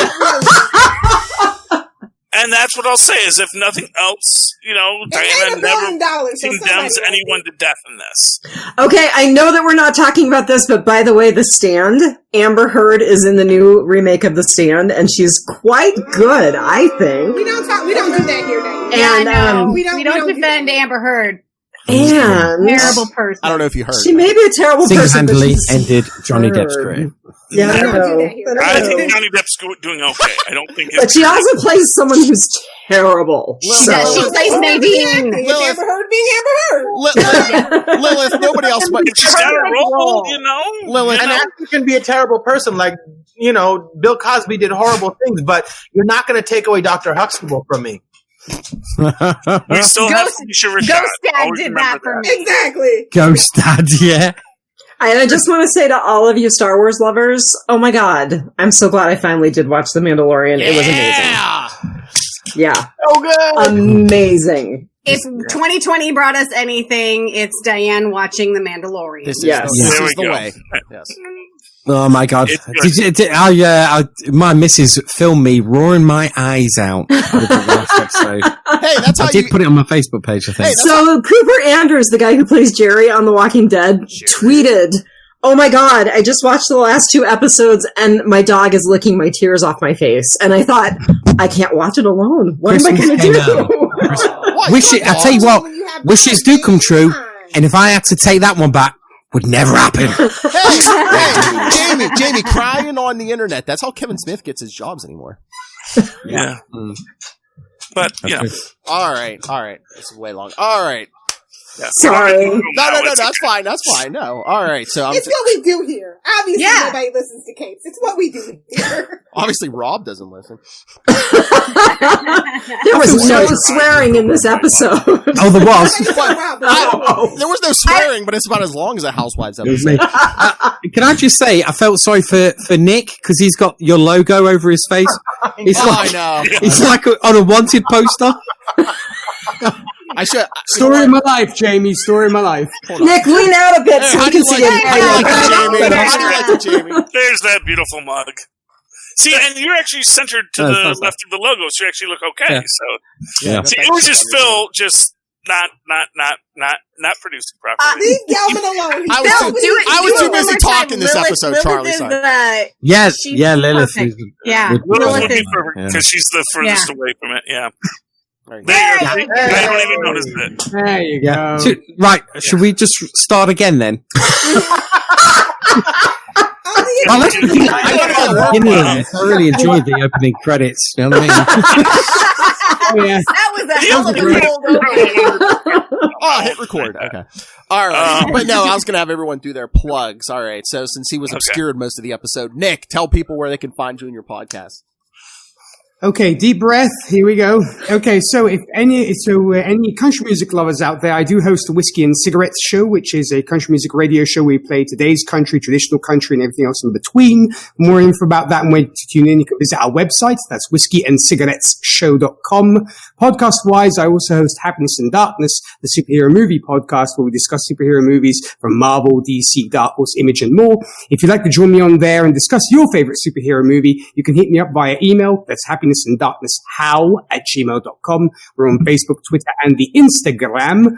And also, together with Zan Sprouse and Rachel Friend, I also co-host Gold Standard, the Oscars movie podcast, where we're discussing all the movies that won the Oscar for Best Picture from 1927's Wings to the present day.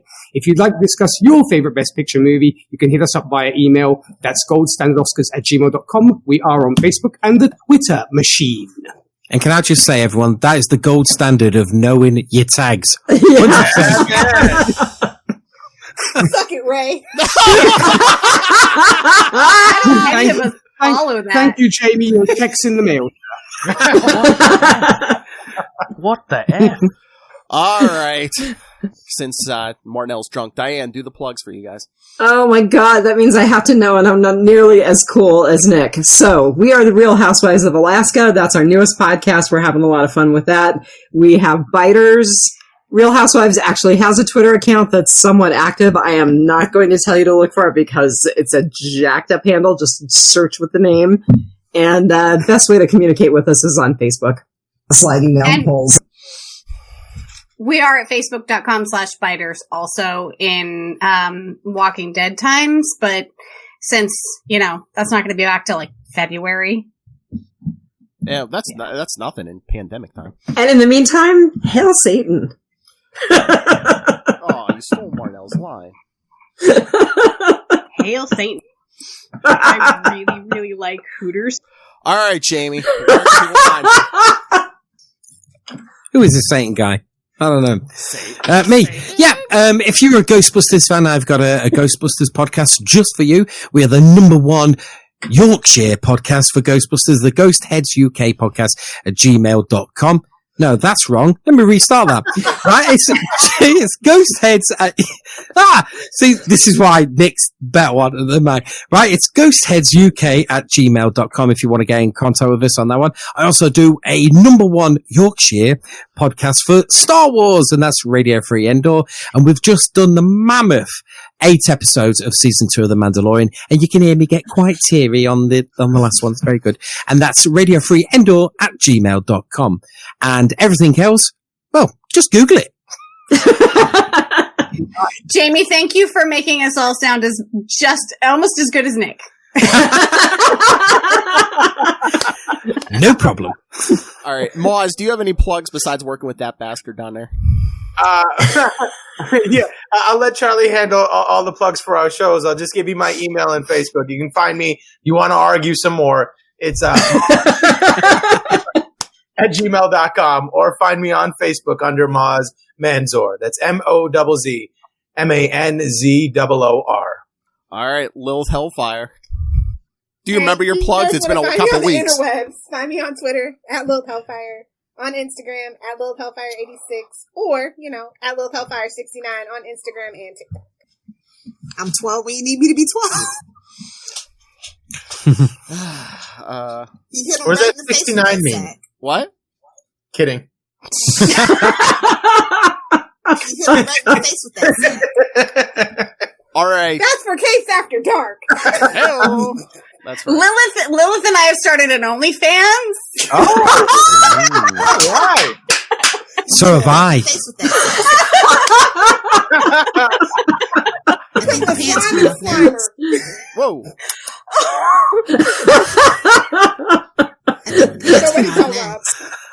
I think the pants come off next. Poor Charlie. All right, Charlie Esser gets wait. Charlie Esser gets to do his plugs. Mozz, I don't even have to hit the button tonight. You could do a live Bing. All right. Hey. All right, Charlie, let it rip. Well, of course, you can always listen to me and Mozz over on Full Stream Ahead, ARG, as well as the Nuff Said podcast coming back soon. ARG. And, of course, if you listen to that or anything else and you want to write to me in that old-fashioned email way, where Mozz and Paz once did, do so at superconnectivityblog@gmail.com. That's superconnectivityblog, all one word, @gmail.com. Of course, follow me on the Twitter as I live tweet DuckTales, a woohoo, the final season, Mondays at 7 when the new episodes come out. At Charlie Esser, that's CharlieEsser. Look for the 2 E's in the middle. For what? For quality. All right. Oh. Thank you, Mozz. All right. Talk about taking a deep breath. All right. If anyone wants to get a hold of any of the Capes and Lunatics, you can always email us, capesandlunatics@gmail.com, or call the voicemail 614-382-2737. That's 614-38-CAPES. And remember to find links to everything, the podcast, the social media, the YouTube channel, the upcoming Patreon, merch, any of it, all in one place. That's Linktree, linktr.ee/capesandlunatics. And remember to support the sponsors, Tweaked Audio. Get yourself some headphones, kids. That's right. Or Hunt-A-Killer. Help Michelle Gray solve a cold case. It's like getting an escape room delivered to your house. That's right. And use code Southgate for a discount on both of those. And then go pick, for those of you who can read, pick up Pod Life the book. Now in digital and paperback, you have at least 3 authors of that book sitting right here. So, or wait, Jamie. And someday there will be an audio version for Marnell. I own the book and I still haven't read it. I'm in the book and I still haven't read it. I wrote part of the book books make her feel classy. All right, so go pick up Pod Life the book, and when you're on Amazon, like Lilith is every single second of the day, use the link for Southgate Media Group right down there in the show notes. Help us support this, the many shows, the network, and the man who could not make it today, Rob Masterdoom Southgate. Make it rain. Make it rain. So said Master Doom. Oh, yeah, he loves Make It Rain. You'd have to watch the film to be a part of the discussion. That would be too high of a burden for me. He told me to just use drops. Please kick me in the pants. Why did your eye drift over to my box? Why did your eye drift over to my box?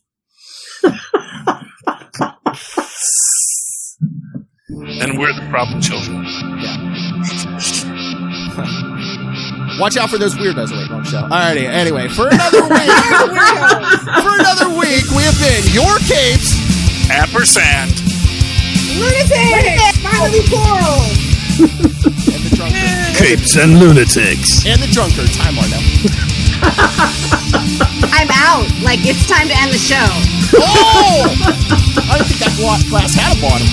Like she's the only one. It's only like 3:45 here. Oh, wow. Again, it's a Saturday. Quarter to 1 in the morning. I told my wife I'll only be an hour. All of your fault. Yeah. When Nick says he's an hour, he means an hour. You lot do not mean an hour. For Nick and Jamie, it's like Tuesday.